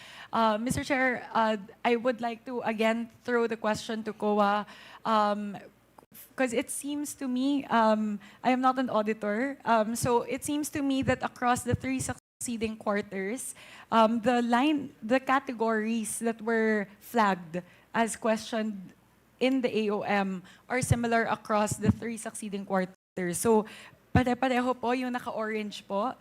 Payment of reward, yung provision of medical and food aid, at saka po payment of incentives or traveling relative to the confidential operation. So, Mr. Chair, if I may request COA to please enlighten us as to the reason why these categories seem to be repeatedly flagged across the succeeding quarters under audit. COA. Yes, Mr. Chair.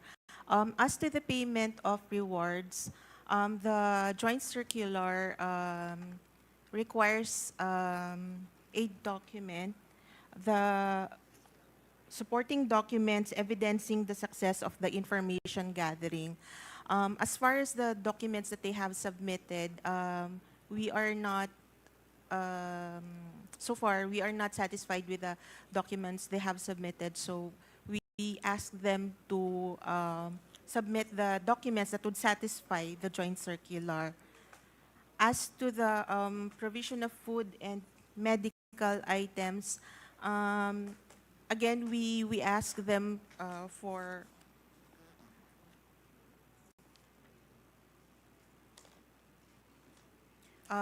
an explanation, since by themselves, food and medical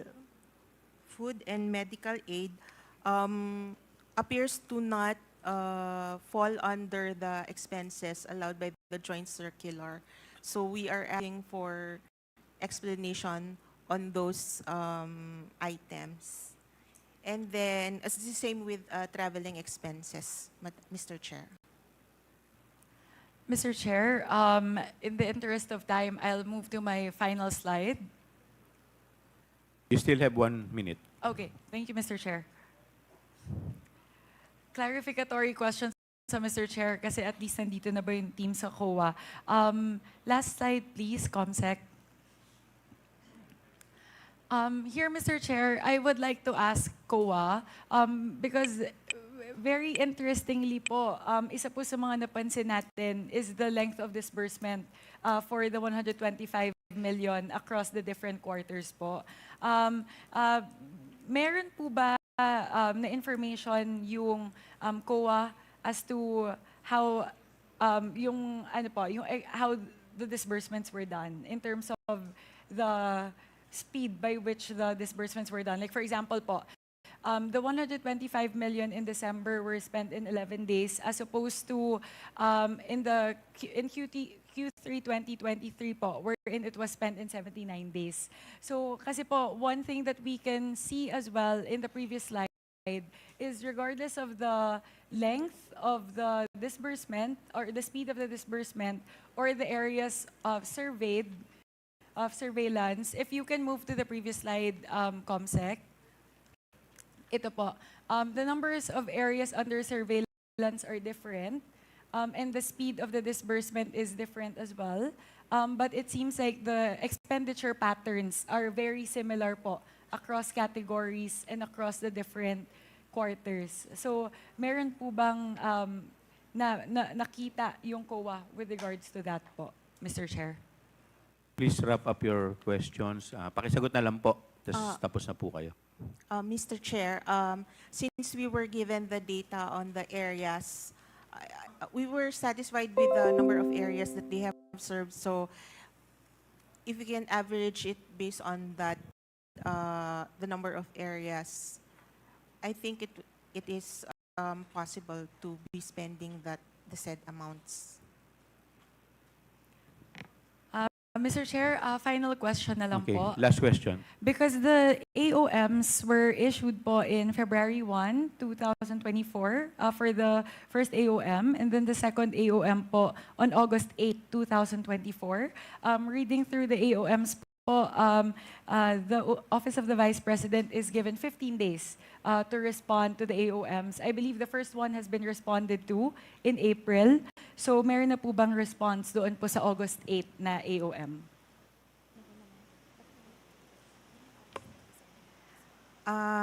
Yes, Madam Chair, they have submitted their reply to the AOMs, and the audit is on the compliance is ongoing. Thank you very much, Mr. Chair. Those are my clarificatory questions po. Clarification because the team handling the audit is now here. So, just wanted to clarify po dun po sa slides na present po nung nakalaang OVP budget hearing. Maraming salamat po, Mr. Chair. May I approach the table? Request 1 minute suspension. The Chair declares 1 minute suspension.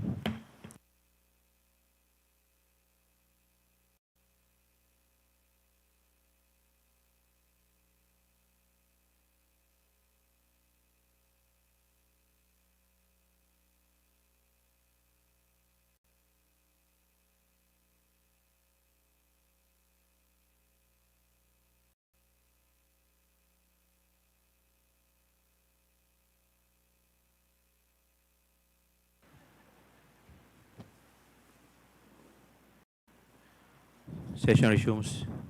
Mr. Chair, may I request... The Honorable Vice President is recognized. Thank you. May I request to leave the inquiry? Ma'am, pwede naman po, considering na hindi naman din po kayo naka-oath and alam naman po namin, marami rin po kayong ginagawa. The Vice President is excused. Thank you. Thank you po, Thank you, ma'am. everyone. Good morning. 1 minute suspension is declared by the Chair.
officials na hindi po mag-oath pero hindi naman po all the time na ganun yung ginagawa. Even yung mga former presidents nga po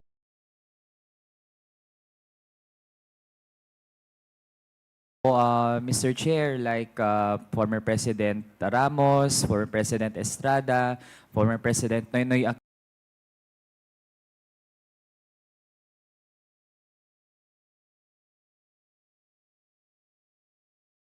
Aquino ay dumalo nung inibitahan din sila sa mga legislative inquiry at nag-take po sila ng oath, Mr. Chair.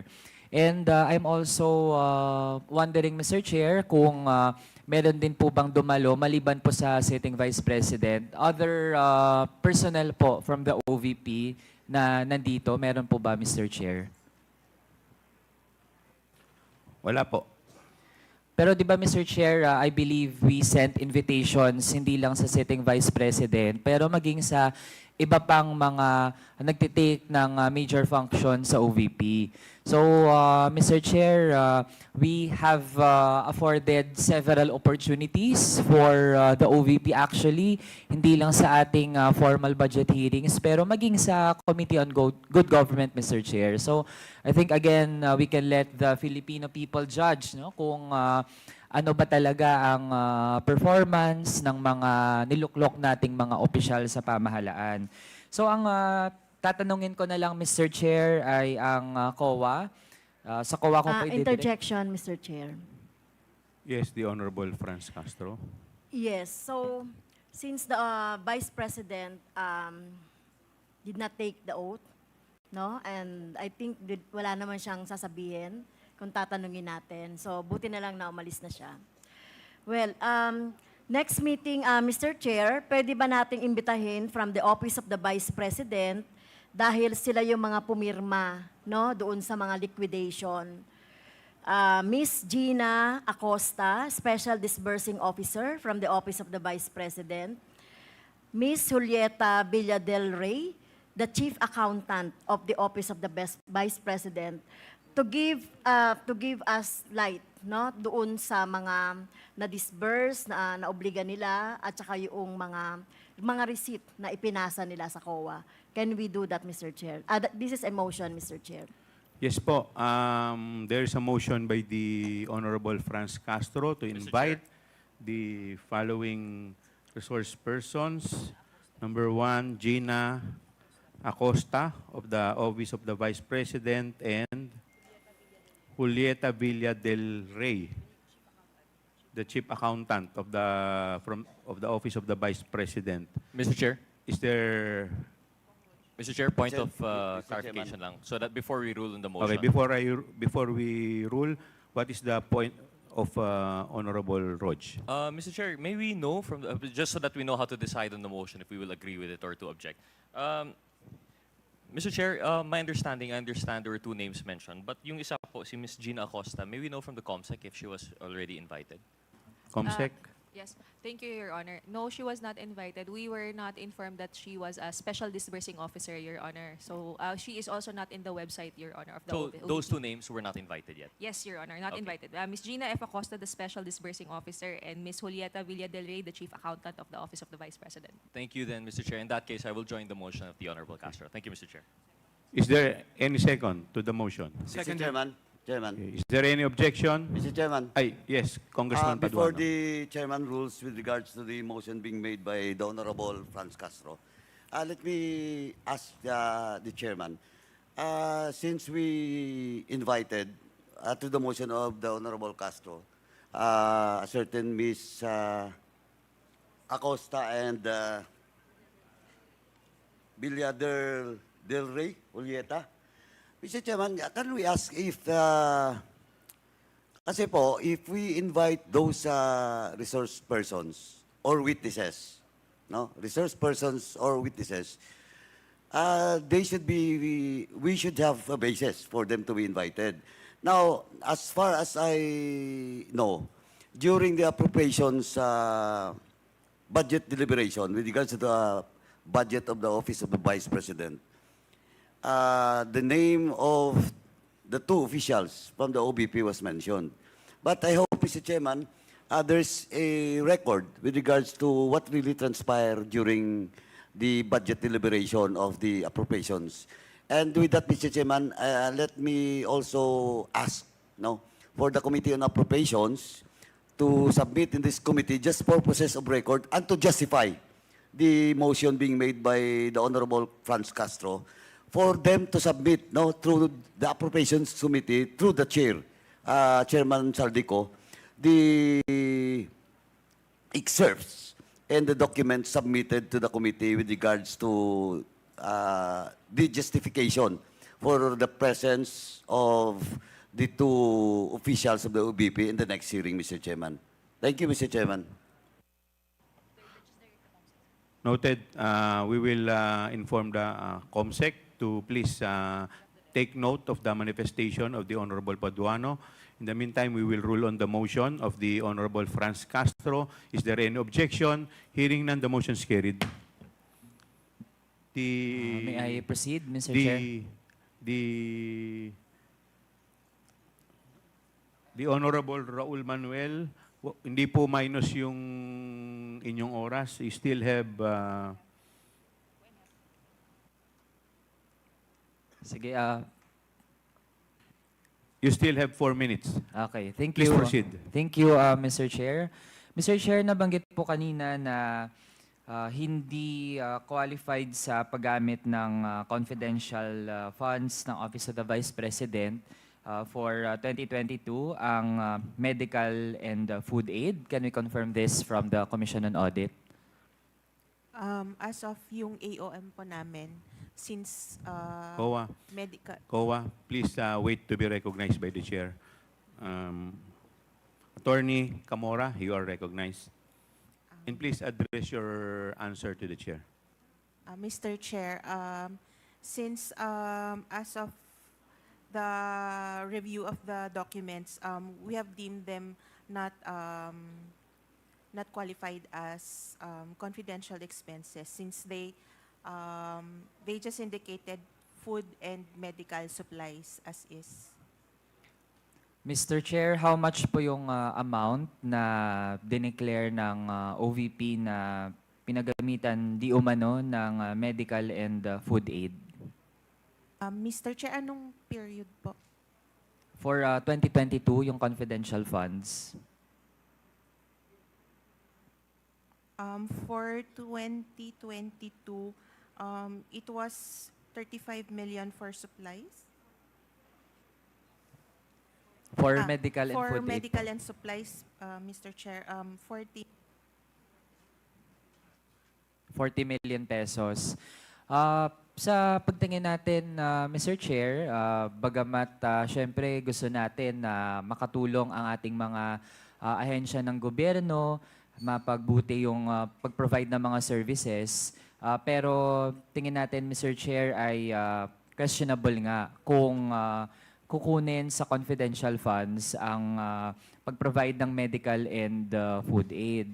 Lalo na supposedly nga transparent, magkano talaga yung nagagastos para dyan, tapos sa bawat beneficiary din, magkano yung worth ng kanilang nakukuha, ilan din yung beneficiaries.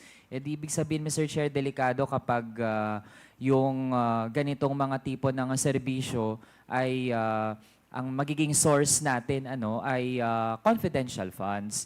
Sa experience po ba, Mr. Chair, ng Commission on Audit, meron din ba dating mga agencies ng pamahalaan na nag-declare na gumamit sila ng confidential funds para sa medical and food aid?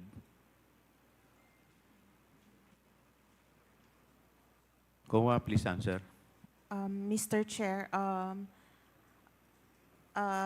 we have not come across, or kung meron man, Mr. Chair, it has not been under my audit po. May iba po kasing auditors. May ibang? Pakilakasan po yung inyong boses. May ibang auditors po. So, hindi lang po kami. Opo. So, I am not aware if may mga ibang agencies po na nagde-declare ng medical and food supplies. Okay, so Mr. Chair, ibig sabihin hindi standard practice na ang pantulong sa ating mga kababayan ay kinukuha siya mula sa confidential funds. Tama po ba, Mr. Chair? COA, please answer. Tama po, Mr. Chair, pero I would like to point out po sa joint circular that supplies, materials are actually allowed, except that you have to identify them as used in confidential activities like surveillance activities. Yun lang po, Mr. Chair. So, ibig sabihin, Mr. Chair, under our current rules, meron siyang qualifier pero hindi absolute na ibig sabihin kung based lang sa personal na kagustuhan ng opisyal ay gagamitin niya yung confidential funds para sa medical and food aid. Tama po ba, Mr. Chair? Yes, Mr. Chair. As long as the purchase or rental of supplies, materials, and equipment are for confidential operations, they will comply with the joint circular po. Okay. Mr. Chair, kasunod naman, na-mention din kanina na walang bagong submission ang Office of the Vice President regarding nga doon sa Notice of Disallowance. Can the Commission on Audit expound on that, Mr. Chair? Kasi nga, ang dating kasi sa ilan sa mga kababayan natin ay as if ba hindi nabibigyan ng pagkakataon ang OVP para talaga ipaliwanag, tapos after the notice of disallowance na actually ang nais nun, Mr. Chair, ay pinapabalik sa OVP yung hindi maipaliwanag na paggastos ng confidential fund. So para lang po talaga malinaw, Mr. Chair, nabigyan ng pagkakataon ng OVP to explain, and meron po bang mga latest na submissions ang OVP on top of those na naipasa niya na dati? Mr. Chair, if it pertains to the 2022 confidential fund, Yes, Mr. Chair. wala pa pong actually hindi na po sila required mag-reply sa amin since it's already a notice of disallowance. The remedy na po is either settlement or appeal the notice of disallowance po. Okay. So, Mr. Chair, ibig sabihin, para po maunawaan na ating mga kababayan, may pinapabalik na confidential funds na ginamit ng Office of the Vice President noong 2022. Ang options ay ibalik yon or umapela. And kung strong naman po yung appeal at ibig sabihin ay kakayaning ma-justify, edi pwedeng hindi pabalikin. Tama po ba, Mr. Chair? Tama po, depende po sa decision ng Commission proper, Mr. Chair. Okay. So kung doon sa second option, Mr. Chair, na umapela, meron bang mga pinasa na mga dokumento ang Office of the Vice President para po formally sila na makapag-appeal para hindi sila require na ibalik yung confidential funds na na-flag? Meron po bang naipasa, Mr. Chair? Wala po kaming information, Mr. Chair, kung nakapag-file po sila ng appeal nila. It's with the commission proper na po, so hindi na po sa ICFAO yun fina-file, Mr. So, Mr. Chair, do we have a representative from the Commission on Audit mismo, labas pa dun sa ICFAO? Meron po ba dito, Mr. Chair? So we can get the response from them, Mr. Chair. We have here the representative from government audit sector, Mr. Fahad bin Tomawis. Could you respond to the query of the Honorable Manuel? Good morning, Mr. Chair. Please be informed that I'm not in the position to answer the question because I'm the audit team leader of the regular audit of the OVP. For the confidential fund, it is part of the ICFAO, and for the appeal, it is part of the commission proper of the Commission on Audit. So it must be addressed to the commission proper of the Commission on Audit. Mr. Chair, so meron po ba taga-commission? May I ask the COMSEC if she invited the representative of OWA? Mr. Chair, Mr. Chair, there's an office that monitors the filing of an appeal, which is the Commission Secretariat Office. So on the question on whether there's an appeal that has been filed by the OVP, we will validate on that. Mr. Please Chair, do so. Yes. Yes, since Congressman Manuel. kailangan din nating malaman no, dito sa komite, how long po yung duration para ma-verify po at ma-check yung ganong impormasyon? Attorney Mr. Chair, Attorney the Lapitan. OVP has 180 days to file an appeal. So we will wait for that within that period, Mr. Chair. Okay, so Mr. Chair, kailan po nag-start ang pagbibilang ng 180 days or nearly 6 months? Sino pong sasagot? Mr. Chair, Attorney Camora, you're recognized. Sorry. Mr. Chair, it runs from the receipt of the OVP of the ND, which is per our record, it was on August 9, 2024. Okay, so ibig sabihin, Mr. Chair, aabangan natin ang magiging action. Nonetheless, Mr. Chair, Please wrap up your Yes, question. Mr. Chair, thank you. Para lang maliwanag talaga at hindi po nadidisinform ang ating mga kababayan, ibig sabihin po, ang merong dapat na proactive na ginagawa para maghabol at ipaliwanag kung paano ginamit yung confidential funds ay ang OVP po talaga. Hindi po pwedeng linlangin yung ating mga kababayan na it is the burden of other offices, other officials na mag-present po ng mga ebidensya. Kasi in fact, ang sabi na nga po ng COA, kung hindi mag-aapela, dapat po talaga ibalik ang hindi maipaliwanag na paggastos ng confidential funds. Yun lang po, Mr. Chair. Maraming salamat. Mr. Chairman. Thank you. Mr. Chairman. Yes, before I recognize the next interpellator, the Honorable Paduano, you're Thank you, recognized. Mr. Chair. Germane to the question asked by Congressman Manuel, to the COA. Now, the Office of the Vice President made an appeal. Okay? Now, ang question, timeline po tayo. Timeline. So, an appeal will be discussed dun sa director, then commission proper. How long will it take? Yung COA. appeal. Sino How po long sa will inyo? it take? COA. Attorney Camora. Mr. Chair, may I ask The a appeal. repetition? The appeal is... How long will it take? They are given 180 days po from... Tama, 180 days. Yes, Mr. Chair. So, within 6 months. Yes, Mr. And Chair. after that, after the 180 days, which is 6 months, Ang tanong po ni Congressman Paduano, after the appeal, gaano po ninyo katagal bago sagutin or maglabas po kayo ng recommendation? Sandali po.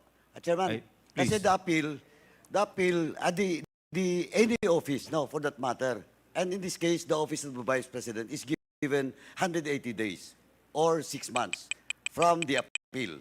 Now, so, bibigyan sila ng 6 months. And now, for example, the appeal supposedly started when the NDA, no, Notice of Disallowance started January. So, ang appeal niya, will be pwedeng June 30. Tama? On that year. Tama? Last day, for example, of that 180 days. Tama? Yes, Mr. Chair. Then again, after the appeal, iakyat sa commission proper. Mr. Chair, the appeal is filed before the commission proper, Mr. Chair. So, hindi na dadaan doon sa director. Diretso na po sa commission proper. Hindi na po. Okay, now, upon the receipt of the commission proper, how long will it take for the commission proper to decide? Under our rules, Mr. Chair, 60 days po. But, sorry, 60 days. yes. That's 2 months. Okay. But what, please? But the Commission proper may release its decision beyond the 60 days, considering the peculiarity of the case, and of course the appreciation of the submitted documents, Your Honor. So you're telling the peculiarity of the case, in the case of the Office of the Vice President is so peculiar, that is why that will go beyond 60 days? Are you saying that? Your Honor, actually, what the rules prescribe is 60 days. Yun ang rules, Yes. di ba? Now, Mr. Chairman, just a short manifestation. Ito ngayon, ang problema. Kasi we are conducting this inquiry in aid of legislation because we have to have a legislative action in this case. Again, part of my manifestation, Mr. Chair, we have to review. We have to review that 180 days because that is too long. Kasi, pwede kasi mangyari talaga na last day of that 180 days, sa kanila sagutin yung appeal. Diba? Magpadala ng appeal. Then after that, under the rules, is another 60 days. And it will take 8 months, Mr. Chairman. That's why, again, it was already discussed in the previous hearing in my committee. And I want to appeal to the COA to please have an amendment on such, because that is not a law. That is just a policy, an IRR of the COA. And, Mr. Chairman, allow me to discuss furthermore later. But as of now, Mr. Chairman, I would like to manifest that iyon po ang problema ng COA. Because 180 days and another 60 days, it's too long to give justice to the funds being appropriated by any agency. I'm not just pointing to the Office of the Vice President. It happens even in any agency, and even with regards to the case under my committee, in the case of Mamba, no, Governor Mamba, until now the COA has not yet submitted its final report. That's why, again, I'm appealing to the COA. Last year budget niyo pa. And hopefully, bukas nakasala kayo, di ba? Kaya lang may quadcom ako bukas. Kasi kung wala akong quadcom, sisingilin ko ulit kayo because this issue has been taking too long since last year pa, Mr. Chairman. And that's, as of now, Mr. Chairman, I end my manifestation and I will proceed later with the specifics with regards to the issue about the COA audit report of the Office of the Vice President. Thank you, Mr. Chairman. Thank you po. We will now recognize the Honorable Vice Chairman J. Konghun. Just a statement, Mr. Chair.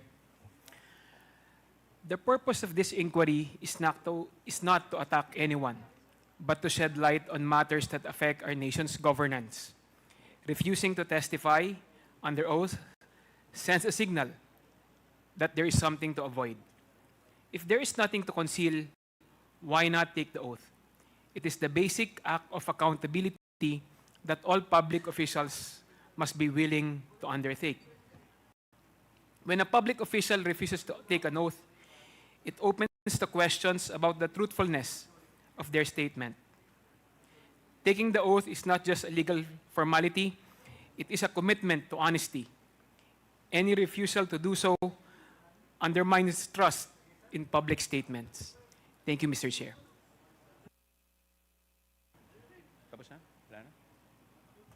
Thank you. Honorable J. Konghun. Yes, Honorable Lara. Chair, yung Mamba case and others. Palagi ang germane na issue here is the duration from which na-finalize nyo yung report ninyo. So, eto from your end, no, Mr. Chair, sana parating ito kay Chairman ng COA once and for all, no, na yung you try to review yung mga policies na finormulate ninyo. No, kasi ito sa mga pagdinig namin, no, ang the whole COA process from the time na magkaroon ng audit to AOM to notice of disallowance to the filing of proper cases, palagi niyong tandaan na, Mr. Chair, on the part of COA, yung dokumento talaga na manggagaling sa kanila is a very, very crucial. If not, yun yung talagang magdidiin kung meron talagang paglabag sa lahat na ito. Katulad ng issues natin ngayon, no? Dito sa pinag-uusapan natin ngayon.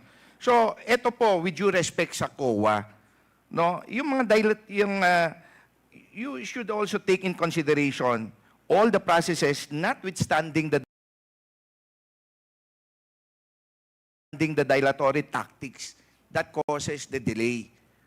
No, kasi katulad nito, 180 days bibigyan nyo from which to appeal. Baka meron ulit ito, isasubmit ulit, no, na nag-i-issue ng o mag-sisik ng another extension of time na pinagbibigyan ninyo. So, ito, just to manifest, Mr. Chair, if it would be formulated and legislated, itong mga ganitong mga bagay in terms of duration, kasi alam naman natin ang purpose, number one purpose ng lahat ng pagdinig natin dito sa Kongreso is in aid of legislation, no?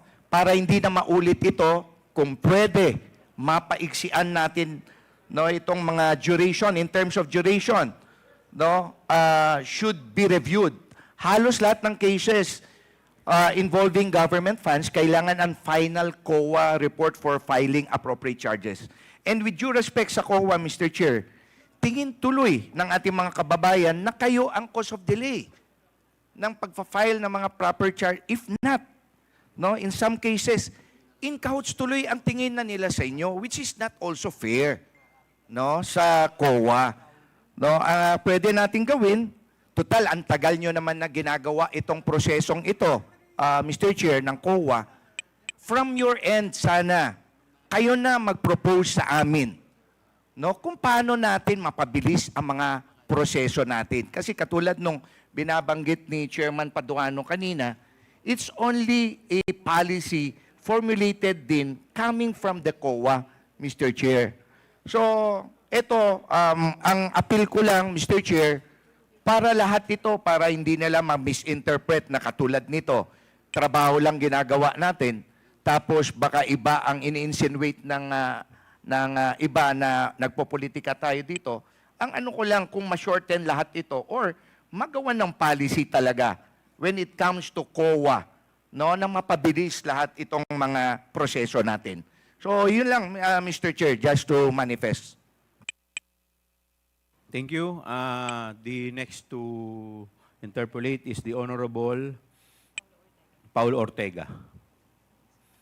Maraming salamat po, Mr. Chair. Short manifestation lang po. Marami pa rin po tayong tanong. Parang back to the future po yung nangyari sa atin, Mr. Chair. Doon po sa budget briefings nga before.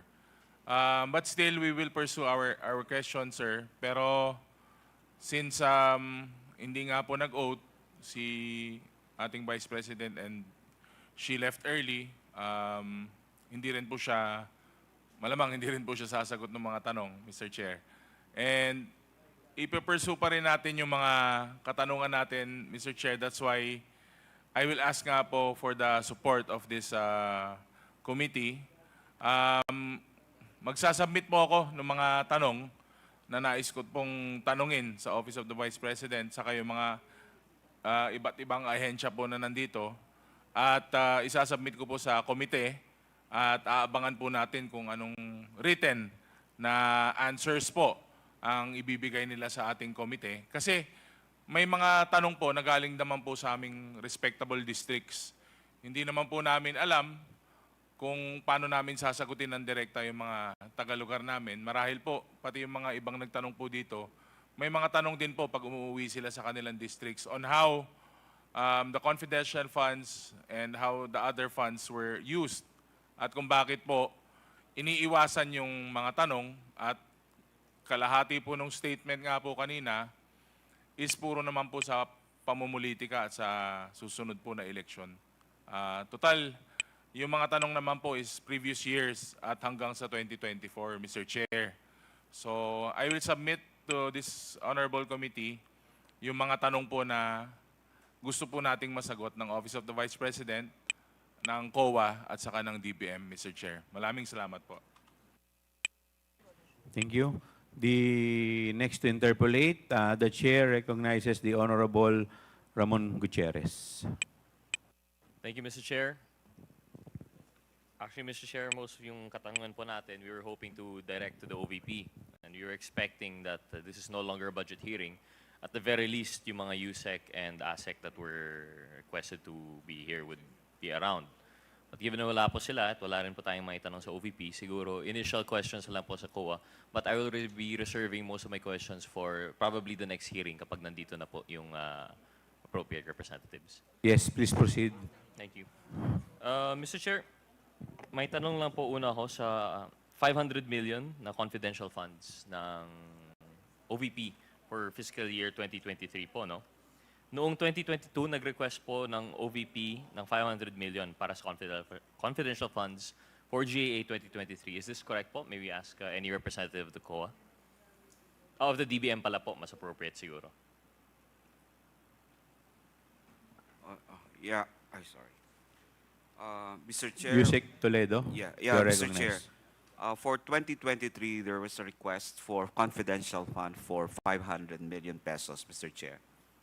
And the 500 million that was requested by the OVP was approved by the DBM and was consequently also approved by the House and the Senate. Is that correct, Mr. Chair? Yes, Mr. Chair. It was approved by the Congress, yes. Mr. Chair, would the good USEC be aware po kung ano po yung justification that was propounded by the OVP to the DBM for the request of 500 million?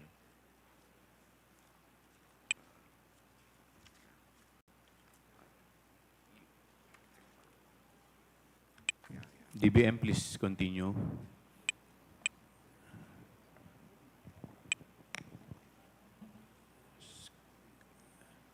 Kong Roch, kanino po ninyo ina-address yung Sa question? DBM rin po. Yes. Yusek I Toledo, believe po, please. Mr. Chair, the justification of any budget proposed for the President's budget, yung NEP po, ay dumadaan sa DBM. So I think they would have they would be in the proper position to answer this. Thank you, Mr. Chair. Yeah, Mr. Chair. Basically, the proposed confidential fund for 2020 is the same as they used for 2022 that was approved through the release of the contingent fund, which is basically for the good governance engagement and social services projects of the Office of the Vice President, which I related earlier as far as where to use that. Basically for the safe implementation of various projects activities of the Office of the Vice President across its satellite offices. Okay, so also the conduct of its official engagements and functional representation in the international and local events. Also the implementation of various projects and activities relevant to national security and peace and order, and implementation of the same with proper security and safety protocols for the benefit of the institution, Mr. Chair. Thank you, Mr. Chair. And I would agree that those would be activities precisely within the purview of the use of confidential funds. And I believe that if that was the justification given to the DBM, it would be understandable po na ito po yung talagang i-approve nila. However, Mr. Chair, in hindsight, in retrospect, which is 2020, there were actually signs already na there was confusion as to the proper use of these funds. If I recall, there's an article actually in which a certain attorney Munsayak in 2022 mentioned in justifying the program of the OVP. And actually, this is something that I was supposed to ask the OVP. Pero dahil wala po sila, I will just relay what I have read. And hopefully, they can just confirm it at a later time. Ang sabi po nila, sa ilalim ng good governance program ng OVP, kasama po dapat sa confidential funds usage yung libreng sakay, pagbabag o campaign, OVP food trucks, livelihood programs like Magnegosyo Taday, which should be noted is the precise program that is suffering from 0.4% utilization rate, no? And medical assistance and burial assistance. Mr. Chair, I would like to ask the DBM, had they known, if kung ito po yung magiging justification for CIF request for 500 million, would in his opinion, would this have been allowed by the Secretary of the DBM? Was this within the purview of the use of confidential funds, Mr. Chair? Yusek Toledo, please answer. Mr. Chair, I think some of those programs or projects that were mentioned should all be good to be implemented by the other different implementing agencies. So I will leave that to my answer that the confidential fund should always be related to what has been for the good governance project, engagement and social services project of the Office of the Vice President. Yes, Mr. Chair, and I agree with that. But on its face po, no, yung binanggit ni Attorney Monsayak, would this be considered yung security requirements for the implementation? Kasi po, very general lamang po ang sinabi niya eh. It just mentioned the programs itself, and I don't know if may security component po yung, for example, libreng sakay. I don't know kung may security component yung magnegosyo taday. Definitely, maybe not with the Pagbabago campaign. Medical assistance, burial assistance. Mr. Chair, as a matter of fact, we have some sort of exclusive use for the confidential fund. Basically, if I may enumerate it, Mr. Chair, one is purchase of information necessary for formulation and implementation of programs relevant to national security, peace, and order, rental of transportation vehicles and maintenance of safe houses used for confidential activities, purchase of rental supplies, equipment, among others, for confidential operations, payment of rewards to informers, subject, of course, to guidelines, and then uncover or prevent illegal activities that may pose danger to the agency or its personnel or property, and I guess others that may be authorized by the, of course, the General Appropriations Act and special laws. Thank you, Mr. Chair. So I think, of course, I can't speak for the committee, but we can consider na parang outside of the purview of the enumerated instances, yung ginawang justification po nitong Attorney Monsayak. But this is something, I guess, that we'll pursue at a later time. Mr. Chair, may I ask po, in relation to the Good Governance Program, and I think I could ask this to the COA, if it would be okay. Is there a requirement for a physical and financial plan when it comes to the Good Governance Program? Is this a requirement when disbursing?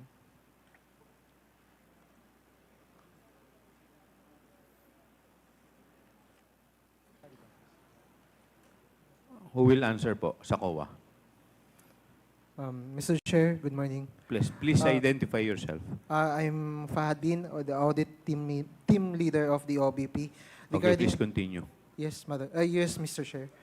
For the question relative to the work and financial plan, I think I do not have the knowledge if it is required, but then based on our regulation, it is not part of the regulatory or documentary requirements for the disbursement.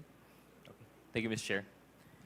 Mr. Chair, move to the next question. The rest of this requires answers from the OVP, but I will reserve that for the next session po siguro, next hearing.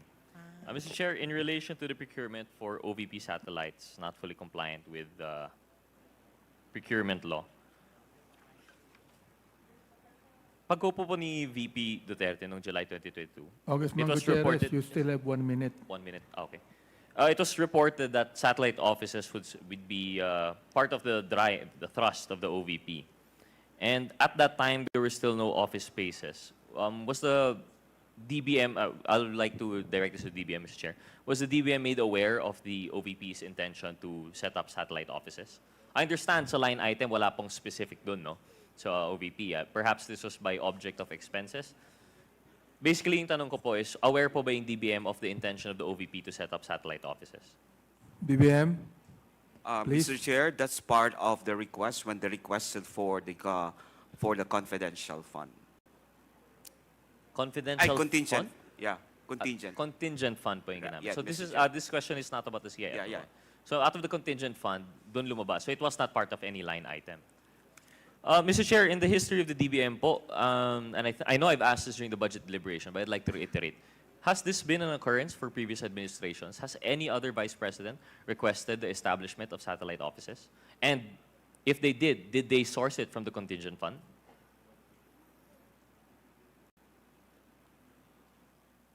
Mr. Chair, we'll just check our record in a minute, but I can't recall if was such a request then in the previous administration. Of course. And I think this was answered previously kasi wala naman po talaga. But we'd like to get a final determination by the DBM, a final confirmation na wala po talaga. Now, based on the 2022 OVP Annual Audit Report, there was a finding that hindi po dumaan sa maayos na procurement or bidding yung property, plant, and equipment and semi-expendable properties for the satellite offices. Would the COA be able to expound on this annual finding in the annual audit report, Mr. Chair? COA. Mr. Chair, Marvin Joshua J. Politic po. Yes, Mr. Chair, we confirm that in the 2022 RR, we noted that some of the semi-expendable and PPE were procured through reimbursement and not fully compliant with the RA 9184. Mr. Chair, this is interesting. What is the proper mode po? We don't do reimbursement. Dapat may specific item po ito and we would do competitive bidding po ba? Or is there a specific mode that is allowable under the COA regulations? For purchase of equipment and PPE, there are alternative modes of procurement under the 9184. For example, small value procurement, emergency purchase if the need and if there is emergency identified for the purchase. And in your finding po through the Honorable Chair, was there any justification for this and none of those three would include by reimbursement po no, sa kanilang officers. So was there any justification for this mode of acquisition, Mr. Chair? Mode of procurement, I mean? So the management stated that due to the time constraints imposed by the R9184, the procurement unit was unable to process the requests at that time of the opening of the satellite offices. So the property unit, on the other hand, does not have the necessary office equipment at the time of the opening. It was agreed during the discussion meeting with their office that reimbursement would be the best option to address the immediate need. Mr. Chair, is that a valid, yung sabi po ng management, is that a valid excuse sa kanilang opinion po? Would this count as irregular? Ano po yung basis natin sa COA for having findings? You have an acronym po, no? Irregular, excessive. Can you run us down through that, Mr. Chair? Mr. Chair, these are not compliant with the 9184 or can be considered as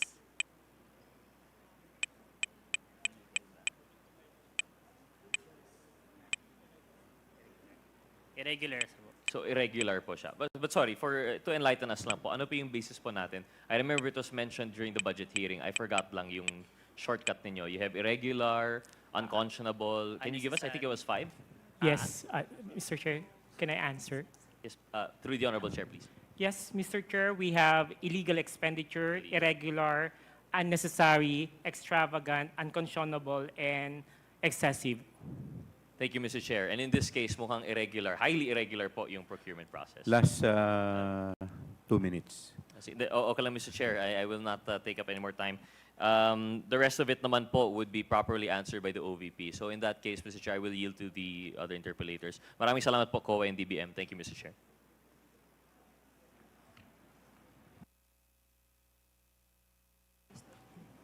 We will proceed to the next interpellator, the Honorable Congresswoman Luistro.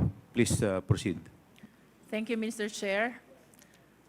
I wish to manifest that the refusal of Her Excellency Vice President Sara Duterte to take her oath in today's hearing in the conduct of inquiry in aid of legislation is an affirmation of her stand, her position during the budget briefing of the OVP. And this representation wishes to manifest that when the resource speaker does not take her oath, then it follows that whatever statement she will provide, we call it could not hold any water. That being not under oath, the same cannot be used as an evidence in any inquiry in any proceeding, Mr. Chair. In other words, her refusal to answer in the last budget briefing of the OVP is tantamount to her stand in today's inquiry of refusing to take her oath. That is for manifestation, Mr. Chair. And with that, Mr. Chair, I wish to remind the committee, our esteemed colleagues, and the Filipino people of the constitutional mandate that public office is a public trust. When there is a question, we're bound to answer. We're bound to explain.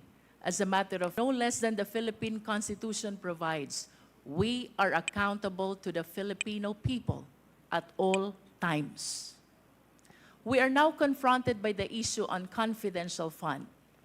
And I wish to emphasize, ang confidential fund po ay pera ng taong bayan.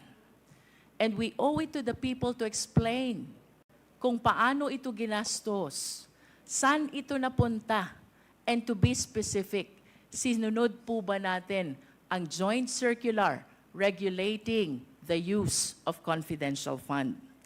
Mr. Chair, I wish to raise as well, to invoke as well, and remind our esteemed colleagues that pursuant to the separation of power, we, the Congress, is exercising the power to legislate.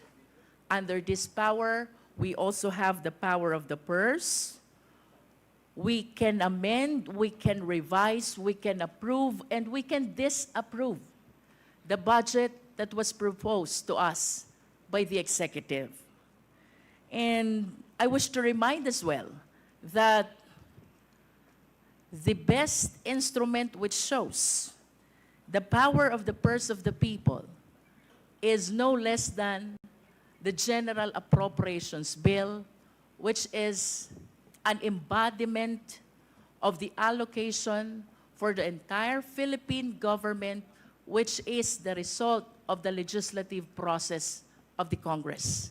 In other words, ang budget po ng ating bansa ay napapaloob din sa isang batas, saklaw ng kapangyarihan ng Kongreso, and that is the power to legislate. To be able to make sure that the power of the purse is properly exercised, we are granted as well by the oversight power. And that is to make sure that all our legislations, that includes the budget of the national government, the General Appropriations Act, are well complied with by our fellow public servants. And to make sure, and as a consequence of this oversight power, we have this inquiry in aid of legislation. So I just wish to remind the Filipino people, and that includes the OVP, ito po ay trabaho ng Kongreso. Busisiin ang budget. And not only that, to exercise the oversight power to make sure na yun pong ating mga nakaraang legislation, that includes the General Appropriations Act, ay nagamit ng tama ng mga ahensya ng gobyerno. I hope that the OVP will be enlightened to address the issues instead of attacking this institution, of politicizing, and matters concerning politics, Mr. Chair. Third, Mr. Chair,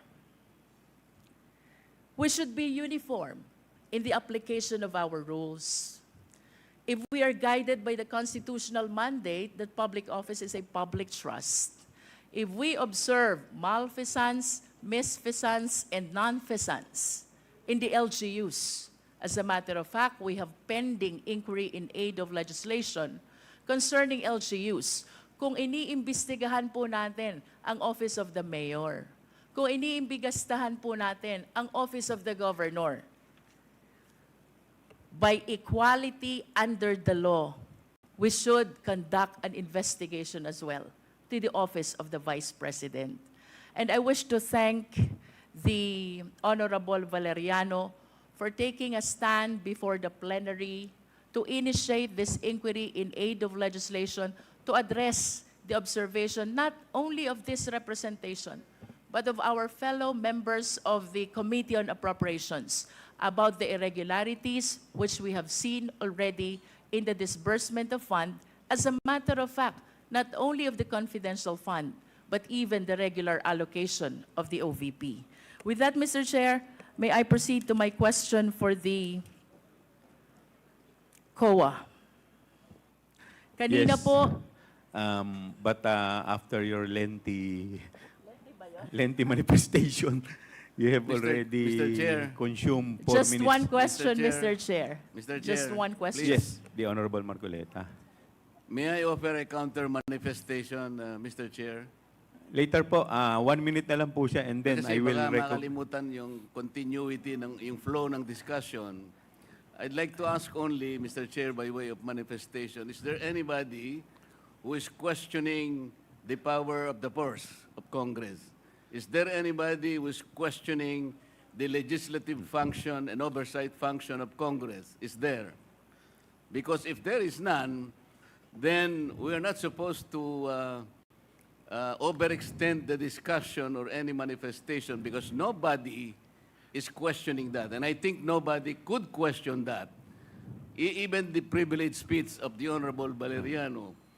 I think the proper question there, the proper title is not asserting the power of the purse. We should not assert it because that power is inherent in us. Asserting or not asserting that power is of no moment. Yun po ay birthright. Yun po is inherent right of Congress. And let me make of record, the office of the Vice President, to my mind, did not undermine the power of the purse. When she personally came in the first hearing and presented herself, including the budget by way of a PowerPoint presentation, she made a presentation, Mr. Chair. And after that, she made a categorical statement that she said, I forgo, Madam Chair, I forgo my opportunity to defend the budget of the Office of the President by way of question and answer, and instead I leave it to the discretion of the House of Representatives on their decision to decide on the proposal as presented. This is a very respectful answer, Mr. Chair. I did not find any offensive remark in that particular statement. She gave the entire House of Representatives the entire discretion, the entire right to decide on the proposal she presented before us. Why would we blame her for saying that she disrespected Congress? No, sir. I think it was triggered by the fact that questions were asked in relation to the confidential and intelligence funds. To my mind, Mr. Chair, these particular funds were subjected to a notice of disallowance. But the notice of disallowance by its nature, by its very nature, Mr. Chair, is contestable. It is appealable. It is yet to be explained. And initially, as explained by the representative of COA, the notice of disallowance suffered by way of supporting documents, by way of non-compliance with certain requisites. What if the Vice President is able to provide all the supporting documents? What if finally she is able to come up with the requisites required in order for you to consider that all these funds are eventually allowable and they are not disallowed? And chances are she may be able to do that. Hindi po final judgment ang notice of disallowance. As a matter of fact, based on COA's own representation the other day, the Vice President received the notice of disallowance only on August 24, 2024, which means, Mr. Chair, the Vice President has 6 months within which to reply and make an answer. That is correct, Madam COA. So, 6 months is up to February 2025. We should give her all the allowance. We should give her the time. Because 6 months is 6 months. So why are we rushing to make a judgment? As a matter of fact, as I have already initiated earlier, Mr. Chair, when you said that anything we can discuss in this committee provided it is of public interest, and you said that intelligence funds and confidential funds are public interest. But I said, because of our own rules, we should make a prior and preliminary determination that is directly and principally connected to malfeasance, misfeasance, or nonfeasance. We have not made that determination. How can we now begin questioning whether or not the intelligence funds covered by an initial notice of disallowance is already directly and principally connected with nonfeasance or misfeasance or malfeasance? Madam COA, how many agencies of government today are subjected to notice of disallowance? Do you have a number? How many agencies today? With all due respect to the Before honorable... But that is a question I will leave, and I will Yes. terminate But- my manifestation, Madam. Yes, but I will. I I would believe, like Mr. to Chair, that respond. this is still my time. Yes, but I would like to respond to your manifestation, Congressman Marcoleta. Parliamentary Let inquiry, me. Mr. Chair. Parliamentary inquiry What is muna. the parliamentary inquiry of I the would Honorable like to Abante? ask the Honorable Marcoleta, is he rebuking this committee? What is the question, Mr. Chair? Are you rebuking this committee? Why am I supposed to rebuke the committee? I am You not. have been saying things for a while. What? You have been rebuking this committee. You are saying that. We're not blaming the Vice President on this. I Honorable asked the Marcoleta, question. we I asked are the not question. blaming You do not have the right to the- depend on that. 1 minute suspension is declared by the chair. Move to suspend.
Before I recognize the Honorable Congressman Luistro, let me first respond to the manifestation of the Honorable Marcoleta. Let me cite Section 4, Rule 4, Section 1, last paragraph, which provides that the filing or pendency of a case before any court, tribunal, quasi-judicial, or administrative body shall not stop or abate any inquiry conducted to carry out a legislative purpose. What we are doing right now is we are doing our mandate. This hearing is in aid of legislation. So, wala pa naman po tayong inaakusahan dito. The fact that the issue is still with COA and is still pending appeal, it does not stop this committee from conducting an inquiry in aid of legislation to conduct or to carry out our legislative purpose. So, yun lamang po. With this, I would like to give the... Ilang minuto pa po? Ma'am, you still have 1 more minute. Mr. Chair, in response to the Honorable Marcoleta, this representation did not say that the OVP is questioning the power of the Congress. However, Mr. Chair, I wish to state for the record, how else will you interpret her refusal to answer? How else will you interpret her refusal to take an oath? I think, Mr. Chair, the only reasonable interpretation on her gestures is that she refused to participate in the investigation or inquiry in aid of legislation that we are conducting. Secondly, Mr. Chair, about the notice of disallowance, we take cognizance of the fact that this is not yet final and executory. As a matter of fact, the COA commented that the OVP has a period of 180 days, equivalent to 6 months to solicit to make an appeal for the purpose of seeking for a possible reversal of the ND. However, Mr. Chair, kapag ba may ND, bawal na bang malaman ito ng publiko? Kapag ba may ND, bawal na bang imbestigahan ito? And it is on this light that I invoke that public office is a public trust, and at all times, we are accountable to the Filipino people. In response to his comment about the possibility of the ND being reversed, I think I made a manifestation already in the last budget briefing of the DepEd. If in the event that the ND is reversed, in spite of having this inquiry already, the COA is not precluded. The COA is not prevented from sharing to the Filipino people that the OVP was able to justify, and therefore we are reversing the ND. In conclusion, Mr. Chair, I wish to emphasize that there is no law which prevents the Congress, which prevents the COA from discussing, deliberating on the subject matter of the notice of disallowance. Thank you, Mr. Chair. Can I still have a question? I will give you 1 minute.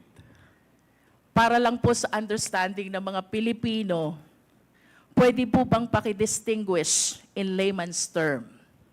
Confidential fund from regular fund in 2 aspects. One is procurement, second is liquidation. Because we've been discussing about CF, confidential fund. The question is, naiintindihan ho ba tayo ng mga Pilipinong mamamayan? Now, I think it's high time for us to explain, COA, ano po ba ang diferensya o pagkakaiba, confidential from regular, with respect to one is procurement and second is liquidation. Thank you, Mr. Chair. COA, any representative from COA? Yes, Attorney Camora. As to the confidential fund, it refers to a lump sum amount provided to NGAs, LGUs, and COBs for their confidential expenses, which expenses pertain to or are related to surveillance activities in civilian government agencies that are intended to support the mandate or operations of the agency. The audit of the confidential fund is based on the... Can we explain on the process of procurement or disbursement? You said it is a lump sum fund. May procurement process po ba kapag confidential fund? Since it involves confidential activities, There is none. There is no procedures on No procurement. compliance to procurement law is necessary for confidential fund. Yes, There Madam is no Chair. posting, there is no bidding. Tama po ba? Tama po, Mr. Chair. And with respect to the regular fund, we have to comply. In other words, the law on procurement and bidding has to be followed. Tama po? Good morning, Mr. Chair. Yes po, tama po. Yes. Now let's go to liquidation. Ano pong diferensya ng confidential fund with the regular fund in terms of liquidation? Mr. Chair, yung sa liquidation ng confidential fund is provided for under the joint circular. So, hindi po necessary na sinusunod namin yung sa regular fund. Summary and in layman's term, ma'am, how do you make it more understandable for the Filipino people? Pagdating ng liquidation, distinguish natin CF from regular fund. Mr. Chair, sa liquidation po ng CF, kung ano po ang required ng joint circular na documents to be submitted, yun po yung kailangan nilang isubmit, otherwise deficient yung liquidation nila. Which is less compared to the regular fund. Yes, Madam Chair. Way Mr. less Chair. than the requirements for the liquidation of regular fund. Yes, Mr. Chair. In short, Madam Chair, Mr. Chair, ano po ba yung mga requirements sa regular fund for purposes of liquidation na hindi nyo hinihingi sa confidential fund?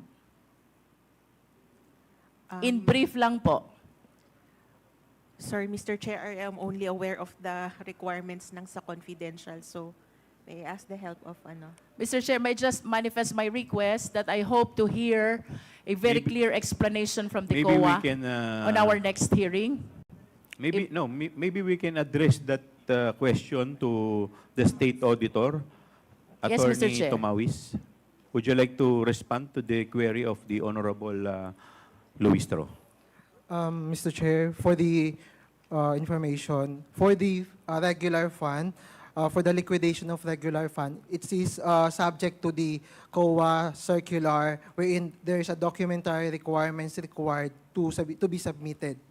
Then for the confidential fund, I have no exact information because it is based on the another joint circular. So there are two circulars to be required to be complied with. The COA circular, which is the documentary requirements for regular audit or for the regular transactions, and for the confidential fund, there is that joint circular that must be complied with. Mr. Chair, with all due respect to the COA, this representation is not satisfied with the answer. So may I request for a better and clearer explanation on how we distinguish CF from regular fund in terms of procurement, that is one, and in terms of liquidation, that is two. We will be looking forward, Mr. Chair, to listening to the discussion and explanation of the COA on our next hearing. Thank you, Mr. Chair. Thank you. Mr. Chair. Yeah, Mr. Chairman. the Honorable Vice Chair Acop. May I just ask some clarification which is connected with the questions of the Honorable Luistro? With the indulgence of the Honorable Junicio, please proceed. Thank you, Mr. Chair. May I know from COA or from DBM, doon po sa mga GA natin, magkahiwalay po yung provision ng intelligence at sa confidential funds. Di po ba? Would you agree with that? Yes, Mr. Chair. Yes. So, bakit po magkaiba? Bakit may separate provision yung intelligence fund, may separate provision yung confidential fund. Attorney Camora, please respond. Mr. Chair, saga din po yung difference actually po, which is ang intelligence fund po ay refers to those intelligence information gathering of uniformed and military personnel, and it has something to do with national security, while sa confidential expenses is for the civilian government po. Specifically for what? That are intended to support the mandate or operations of the agency. Now, may I know if they are also required to submit reports of the utilization of these funds? Intel funds po, Both Mr. Chair. funds. Yes, Mr. Chair.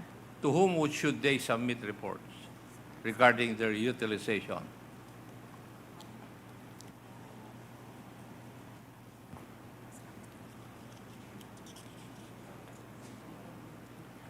Mr. Chair, as to the confidential funds, they need to submit for NGAs to the President of the Philippines, the Senate President, and the Speaker of the House of Representatives, and to other agencies to the Department Secretary. As to the Intel Fund, they submit their accomplishment report to the President of the Philippines. Now, may I know what agency would look after the reporting of such? Sino po ang tumitingin kung ito'y nako-comply? Because I think this is part of the GAA, and the GAA is a law. Mr. Chair, it is part of the required documents that they have to submit. Sino po ang tumitingin na dapat nako-comply ang mga ito? Which agency of government?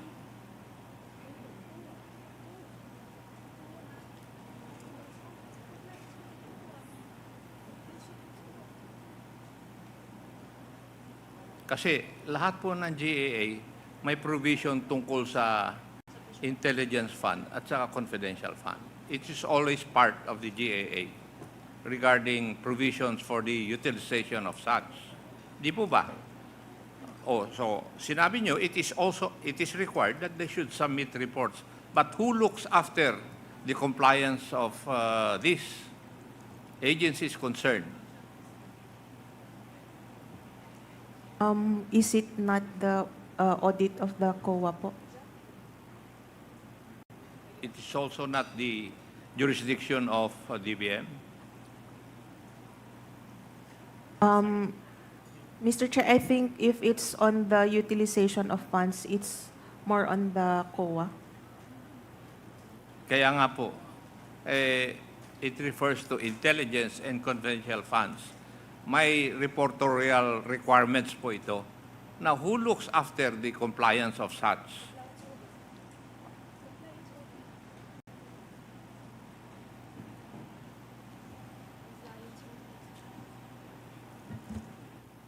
Mr. Chair, kung yung sa liquidation po, sa COA po siya nagpupunta, yung reports po. And then, yung sa reporting agencies, it's the accomplishment report po of Kayo the po Intel and nagsabi Confidential kanina Fund. na yung confidential fund, the reports must be made to the President of the Republic of the Philippines, doon po sa Senate President representing the Senate, at saka yung Speaker of the House representing the House. So, how do you determine whether this is complied with? Part of the required documents is a proof of submission to the above agencies. So, kayo? Yes po, Mr. Yeah, Chair. kayo pala ang may jurisdiction nito na nagsasubmit sila ng mga reports in compliance with the provision of the GAA. Yes, Mr. Chair. Kaya po, it's one of the required documents, yung proof po of submission. No, nagpakalayo-layo pa tayo, madam. Kayo pala eh. Thank you, Mr. Chair. Thank you po. The Honorable Senior Deputy Speaker Thank you, is Mr. Chairman. recognized for his manifestation.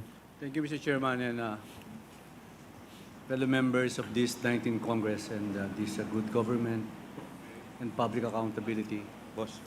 As an ex officio member of this committee on good government and public accountability, please permit me the liberty to state that the legislative inquiry undertaken by this committee forms an integral part of its power to conduct legislative inquiries in aid of legislation.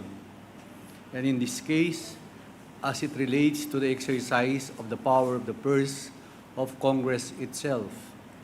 The Vice President, as an invited resource person, unfortunately refused to take an oath to tell the whole truth and nothing but the truth before this committee.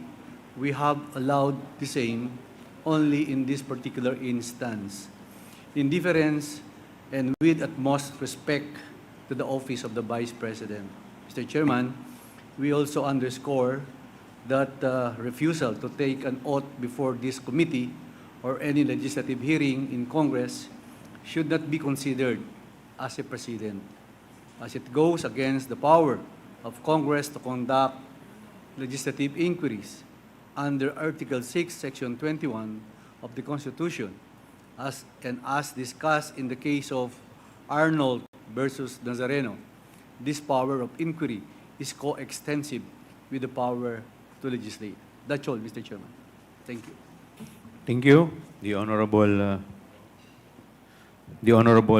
Valeriano is, before I recognize the Honorable Marcoleta, just a quick manifestation with the indulgence of Honorable Marcoleta, quick manifestation of the Honorable Congressman Valeriano. You're recognized. Thank you, Mr. Chairman. And in relation to the manifestation of Senior Deputy Speaker Gonzales, ito pong committee hearing natin ay initial deliberation and preliminary determination of my privilege speech last September 3. Partly nung speech ko po, and I quote again, hindi pera ng pangalawang Pangulo ang Office of the Vice President budget para sa 2022, 2023, 2024 at 2025. Pondo ng bayan yan. At yung iba po, pagkakataon na sana niyang patunayan sa Kongreso at sambayanan kung sino ang naging beneficiary ng kanyang mga socio-economic programs. At doon po, nilagay ko rin sa kanilang 2025 budget proposal, mayroong 977,615 beneficiaries at meron ding 793 strategic partnership noong 2023. Ako po yung natuwa kanina sa pagdating ni Vice President dahil ang buong akala ko ay masasagot niya yung katanungan ko sa privilege speech. Subalit, sa pagtanggi niya po ng pag-take ng oath at halos hindi niya rin po sinagot ay nakakalungkot din po. At asahan po ninyo na kung sakali man na maging maayos ang kinalabasan ng COA findings, ako po ay nakahanda ulit na tumayo at magsalita ulit kung ano man ang magiging rekomendasyon ng Commission on Audit. Salamat po, Mr. Chairman.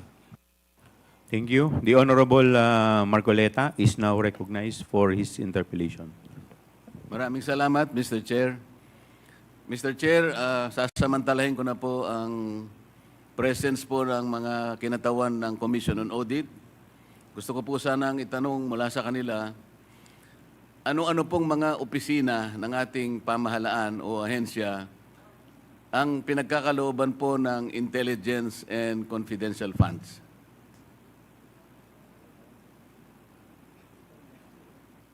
Attorney Camora, please respond.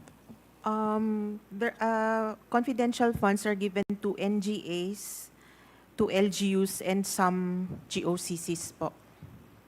You can elaborate, Madam Representative, sino po sa mga LGUs ang binibigyan po ng intelligence and confidential funds? Sa LGUs po,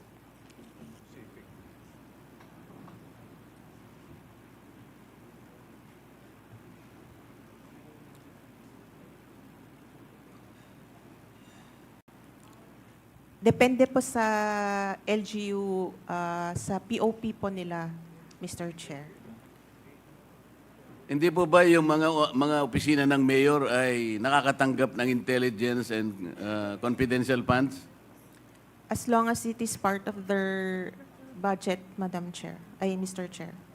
Kaya nga po tinatanong ko sa inyo, kayo po nakakaalam kasi kung sino-sino sa kanila. Karaniwan po yung opisina ng mayor, nakatatanggap po, maaaring hindi lahat, ngunit nakatatanggap po basically yung opisina ng mayor. Tama po? According to the joint circular po, LGUs whose peace and order is a priority concern, sila po usually yung nag-allocate ng confidential funds. Kaya nga po, base po sa record ninyo, may mga mayors po, opisina ng mayor, ang nakatatanggap ng confidential and intelligence funds. Kasi po kayo ang nag-o-audit eh. Yes po, Mr. Chair. Para hindi na tayo magtagal, ganun lang kasi. Pati po opisina ng gobernador nakakatanggap din po ng ganung klaseng pondo, hindi po ba? Yes, Mr. Chair. Yun pong PNP nakakatanggap po. Intelligence fund po sa Opo, PNP. yung AFP nakakatanggap po. Yes po, Mr. Ang Chair. opisina po ng ating Pangulo ay nakakatanggap po ng intelligence funds. Yes, Mr. Chair. Ngayon po sa mga karamihan po ng opisina ng mayor at opisina ng gobernador at alimpang mga LGUs na maaaring makatanggap nito, depende sa kanilang pangangailangan. Yung AFP at saka yung ating kapulisan at ang ating ang opisina po ng ating Panguluhan, masasabi po ba ninyo na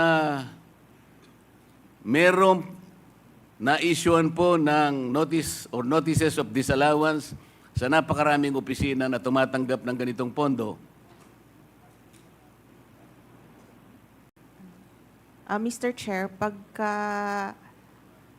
meron naman pong mga ibang agencies na katanggap Kaya nga po ng gusto ko pong malaman, halimbawa 2022 at saka 2023, ballpark figures lang po, ilan po sa mga official at sa mga opisina ng mayor na nakatanggap ng confidential or intelligence funds ang subjected to notices of disallowance? Ilan po sa opisina ng gobernador, ganun din po yung tanong. At saka sa iba't ibang mga opisina po, para malaman lang natin, kahit ballpark figures lang, ilan po yung na-issue nyo na notices of disallowance concerning these types of funds? Mr. Chair, wala po kaming data on the said information today because we only have data on the OVP po. I cannot give an exact number po Bakit today. po? Kasasabi nyo lang na meron din kayong sinubject sa notice of disallowance eh. Bakit po yung opisina lang ng OVP ang meron kayong record? Yung hawak po namin ngayon, Mr. Chair, since ito po yung subject ng inquiry, we are prepared as to the OVP. Pero as to other O agencies... sige po, ganito na lang. Meron po ba kayong estimated na bilang nang na-issue nyo na kayo po kasi pag intelligence and confidential funds, kayo po yung auditing unit ang nakatoka para tingnan po ang pagkakagasta ng tipo ng fondong ito. Tama po? Tama po, Mr. Okay. Chair. Makapagsasabi po ba kayo ng estimated number? Ito po, kinabibilangan ng opisina ng mayor, ng gobernador, ng ISAP, ng kung ano-ano, ng siguro po, maski National Intelligence Security Council, AFP, ang kapulisan. Can you provide us a ballpark number of the notices of disallowance that your office has initially issued? Mr. Chair, I cannot give you a ballpark figure now since hindi naman po ako involved sa entire ICFAO. So, wala po bang isa sa inyo na nakaupo ngayon sa aming harapan ang makapagbibigay man lang ng estimated number? Napakarami po ng mayor, napakarami po ng gobernador. precisely, sir, kaya sa ibang division, wala po akong... Pwede ba natin sabihin 100 or 500 notices of disallowance?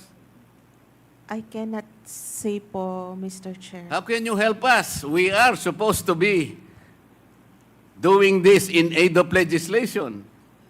Kaya namin kayo pinatawag para tulungan nyo kami. Mr. Chair, Ang sabi po ng jurisprudence, which was quoted by no less than the former Chief Justice of the Supreme Court, Reynato Puno, quoting various jurisprudence. Kasama na po yung Arnold versus Nazareno. There should be a legislative purpose. That's number one requirement. The number two requirement, there should be pertinency in relation to those legislative purpose. Kaya po Congressman Marcoleta, tinatanong you ko, have 1 minute.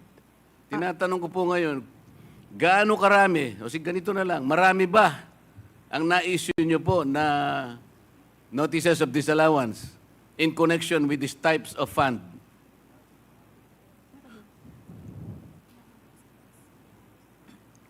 Sir, I really cannot give an exact number Hindi nga, sabihin mo today. lang, marami.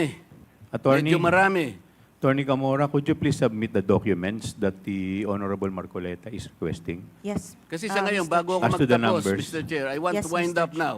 Yes. I want please to wind up now. Can you at least sabihin mo lang, marami, medyo marami. Pati ba naman yun, hindi mo... Ang dami po nating mayor dito sa buong Pilipinas, ang daming gobernador, pati kapulisan, ISAP, AFP. So sabi mo kanina, marami na-cover ng... ilan ba? Madam Chair, kung yung current year, I can answer na O yung, konti lang on po. the average noon, yung halimbawa 2020, 2021, 2022, by way of your experience, by way of your former data.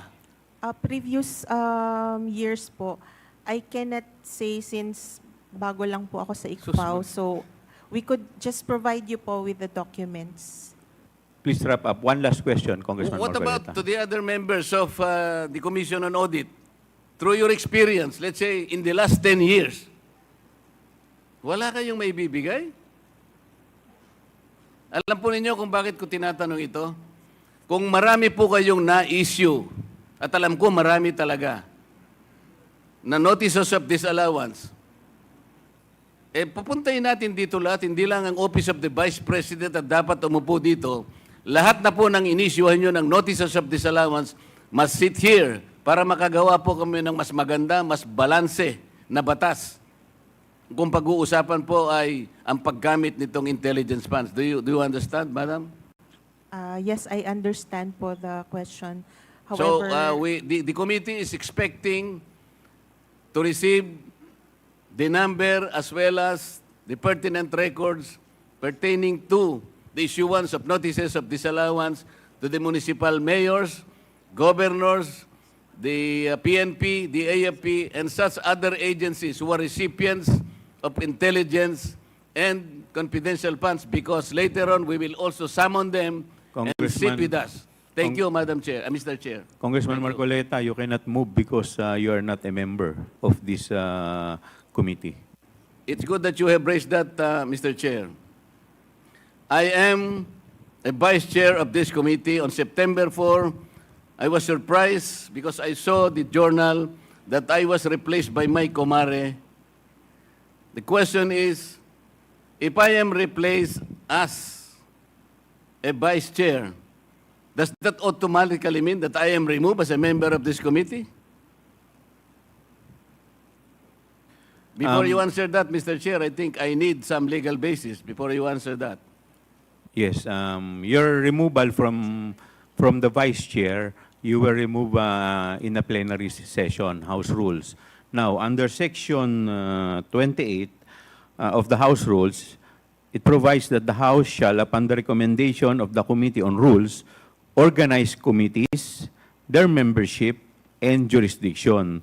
Therefore, your removal as vice chair and member of the House was a plenary action, and therefore, it should be the plenary who should include you as member or as vice chair. Thank you. Mr. Chair, it was very clear that I was removed as vice chair. I was not removed as a member. Because you were There is this distinction between being a member and vice chair. If I Yes, was but- removed as vice chair, but your appointment as vice chair, you were not appointed as member. Your appointment was as vice chair. So hindi naman po kayo Mr. in-appoint Chair. muna as member bago kayo ginawang vice chair. Your immediate appointment was as vice chairman, and therefore your removal as vice chair will remove you as member also. Yun po yun. And Well, it's a that is plenary your- action. The committee has nothing to do with it. That is your opinion, Mr. Chair, but I am expecting that some kind of a basis should be presented that upon removal of a vice chair, that automatically also removes him as a member of that committee. That's all I am asking, Mr. Chair. Point of order, Mr. Chairman. We have already answered the manifestation or the inquiry of the Honorable Marcoleta. Next to interpolate is Mr. Chairman, Mr. Chairman, Honorable. Mr. Chairman, Yes, with the permission, with the indulgence of Honorable Dionisio, I would like to recognize the Honorable Paduano. Mr. Chairman, under our rules, there's a motion for a point of order. And this is one of the highest motion that should be ruled by the chairman. So, Mr. Chairman, just a parliamentary procedure, the chairman should recognize the person that moves for a point of order because that is one of the highest motion that should be recognized by the chairman. Thank you, Mr. Chairman. Noted, noted. Honorable Mr. Chair, Honorable Vice Chairman Abante. with the indulgence of Congressman Dionisio, may I be recognized? Mr. Chairman, Yes, with the just a point of inquiry. There's a motion for a point of order, and I have stated that is the one of the highest, well, in fact, second highest motion. So the chairman should rule on that point of order that was raised by, I think it's Congressman Valeriano. My point of order is that the chairman already ruled na he was removed as vice chairman of the Committee on Good Government and Public Accountabilities. That's It all, was Mr. already Chairman. answered. It was already ruled, Your Honor. Thank you, Mr. Chairman. Thank you po. Mr. Chair. With the indulgence of Congressman Dionisio, the chair would like to recognize the Vice Chairman Abante. Mr. Chair, a while ago, COA has answered the question of Congressman Romy Acop as far as the difference between an intelligence fund and confidential fund. Can you please repeat that? Meron pagkakaiba ang intelligence fund saka ang confidential fund? Yes, Mr. Chair. Ang Intel Fund po, it is given to uniformed and military personnel and intelligence practitioners. And the purpose is for activities that have direct impact to national security. For confidential fund, they are given to civilian government agencies that are intended to support the mandate or operations of the agency. Okay, Mr. Chair, therefore, ang intelligence fund, hindi confidential fund. Yes, Mr. Okay, Chair. pero kanina, yung pong question ni Congressman Marcoleta, sinasabi niya palagi, confidential fund or intelligence fund. Am I right? They are separate po. O therefore, hindi po masyado naintindihan ni Congressman Marcoleta yung katanungan niya. Sapagkat kanya pinareho ang confidential fund at ang intelligence fund. Na gusto kong itanong, Mr. Chair, no? Sinabi niya kanina, sinabi mo na mayroong confidential fund ng mga mayors and governors, di ba? Yes, Mr. Chair. Intelligence fund, meron ba silang intelligence fund? Generally, wala po since hindi naman po sila uniformed personnel. Okay, malinaw, Mr. Chair, na walang intelligence fund ang mga gobernador at mga mayor. Pero merong confidential fund. Yung pa ba? Tama ba ako? Tama po, Mr. Chair. Okay. Yung mga vice mayor at vice governor, meron ba intelligence fund o confidential fund? Meron ba silang confidential fund ang vice mayor at vice governor? Actually, sir, it's per agency po. So, if, for example, ma-designate na SDO ang vice, pwede po siyang mabigyan. Ano yan? Ano yan? It's If per he is agency po. designated If as he is mayor. Correct. As SDO po. As SDO. Depend. If the vice mayor is designated as mayor, magkakaroon siya, correct? As mayor po. As SDO po. Ano SDO? Special Disbursing Officer. Special Dispersing Special Officer. Yes. Kung hindi, wala siyang confidential fund. Yes. O therefore, regularly, walang confidential fund ang Vice Mayor at ang Vice Governor. Yes. Ayan. Katulad din po yan ng Pangulo. Ang Pangulo dapat magkaroon ng confidential fund. Tama ho ba ako?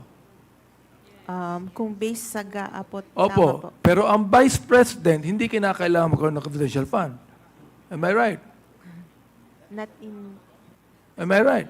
Not necessarily correct. Following my question on the line of questioning that I have with the Vice Governor and the Vice Mayor. Sa NGAs po kasi, sir, what is expressly provided Oo. in the GAA. In the GAA po. Then normally, katulad ng, I'm just following the question that I asked, di ba? Sabi mo kanina, yung Vice Governor at yung Vice Mayor, normally, wala yung confidential fund. Correct?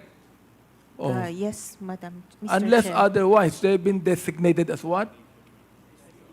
As SDO, Mr. Chair. SDO. Okay. Ganon din naman ang Pangulo at ang Vice President. Correct? Oh, kung yung Vice President designated din na ganyan, meron siyang confidential fund. Am I right? Mr. Chair, what we only know is whoever is given confidential funds in the GAA can use Siguro ang confidential DBM funds. pwede makasagot niyan. Yusek, pwede mo ba sagutin to? Yeah, Mr. Chair. Yusek Toledo, you're Yeah, recognized. yeah. Thank you, Mr. Chair.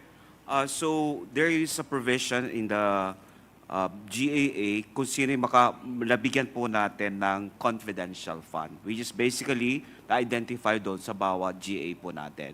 For example, for 2023, nabigyan po natin ng ang mga ahensya ng gobyerno ng confidential fund from OP, tapos doon sa Office of the Vice President, at mayroon din sa DA, mayroon din sa DepEd, may DNAHO.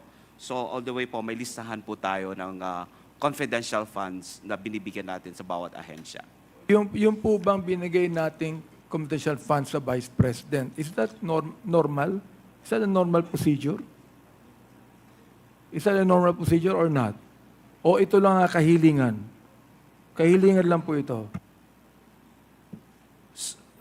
There was releases po natin in the previous administration, even Mr. Chair. So I think part of that, at may request po sila, so we provided them. Kahilingan, request, di ba? Mr. But it Chair. is normal procedure. Si Vice President Lenny po ba, meron siyang confidential fund? Vice President Lenny Robredo? Lenny Robredo, wala pong confidential fund. Therefore, Toledo, taga saan po kayo, Toledo? Sir, I'm from Region 1, North, Region 1 po ako. Region 1, sa Ilocos. Pangasinan, sir. Saan? From Pangasinan, Mr. Chair? Pangasinan? Yes, sir. Baka mag-anak kayo na misis ko. Toledo ang misis ko taga Please wrap Pangasinan up, din. Congressman Abante. Hindi, natanong ko lang. Baka mag-anak ko to Okay. Teka lang, meron pa akong tanong sandali So therefore, Mr. Chair, it is not a normal procedure for the Vice President to have confidential funds because the previous Vice Presidents did not ask for any confidential fund, Mr. Chair. That is what I'm trying to say. So therefore, this is just a request from the Vice President. And being a very courteous DBM, you have given the Vice President confidential fund because if that is normal procedure and according to law, you should have given already confidential fund to the Vice President now. Di ba? Tama ba ako? Yes, Mr. Chair, you're right. Ayun. O gusto ko lang po malaman, Mr. Chair, ng taong bayan natin na hindi po normal procedure na magkaroon ng confidential fund ang Vice President sapagkat yung mga previous na Vice President ay hindi po nagkaroon ng confidential. Ito po'y kahilingan lamang. Kaya ang tanong natin dito, bakit kinakailangan magkaroon ng confidential fund ang Vice Presidente? Tulad po ng tanong ni Congressman Marcoleta, wala na po siya rito. Yung mayor, yung governor, maaaring okay yon. Pero yung vice mayor at yung vice governor, normally, wala. Yun lang po, Mr. Chair. Maraming salamat po. Thank you. Before I recognize Congressman Pao Ortega, I would just like to make a short manifestation. That is precisely the reason and the purpose of this committee hearing, because this is in aid of legislation. Now, we are seeing loopholes sa mga batas po natin. Kaya nga po, ginagawa po natin ito so that we will be able to draft or enact laws that will help us set certain parameters with respect to this issue. Kasi ngayon lang po natin nakikita to eh. So, with that, the Honorable Ortega is recognized. Thank you, Mr. Chair. Of course, with the indulgence of Congressman Dionisio. Yes. Okay daw. Please proceed. Thank you, Mr. Chair. Would just like to include for the consumption of the committee, Mr. Chair, and for the honorable, the questions of the Honorable Abante. And to your point and manifestation, Mr. Chair, we do agree na kaya nga po natin tinitignan to dahil nagkakaroon po ng mga problema sa loopholes yung batas na nagagawa. So for the year 2000, 5.1 million under Vice President Gloria Macapagal Arroyo. 2002, 5.1 million under Chofisto Gingona Jr. 2005 to 2010, 6 million under Vice President Noli Di Castro. 2011, under Vice President Jejo Marbinay. 2016 to 2022, under VP Lenny Robredo, 0. And under the current Vice President, Mr. Chair, 2023 is 500 million, Mr. Chair. Thank you. Mr. Chair, Congressman may I Abante. recognize? Now, I do realize that it is upon the power of Congress to give, allow confidential funds. It's not the power of DBM, correct? Upon the power of Congress. Therefore, the Vice President should still be thankful that she was given a confidential fund by the power of Congress. Yun po yung gusto kong sabihin din sa inyo. Thank you. The Chair would like to recognize the Honorable Junicio for his interpellation. Mr. Chair, sa wakas daw po. Hindi. Ang tatanong ko lang po kasi kung bakit napakaginaw dito ngayon. Hindi, Mr. Chair, biro lang. Marami pong salamat, Ginoong Tagapangulo, sa pagkakataon na makapagtanong ng konting clarificatory questions. Naalala ko lang si Ma'am sa COA. Ma'am, magandang hapon po sa inyo. Kayo po yung nakatabi ko last time dun sa nakaraang hearing. It's a pleasure to meet you again, everyone, sa ating mga resource speakers from COA. Meron lang po akong konting katanungan, if you could enlighten this humble representation, ma'am.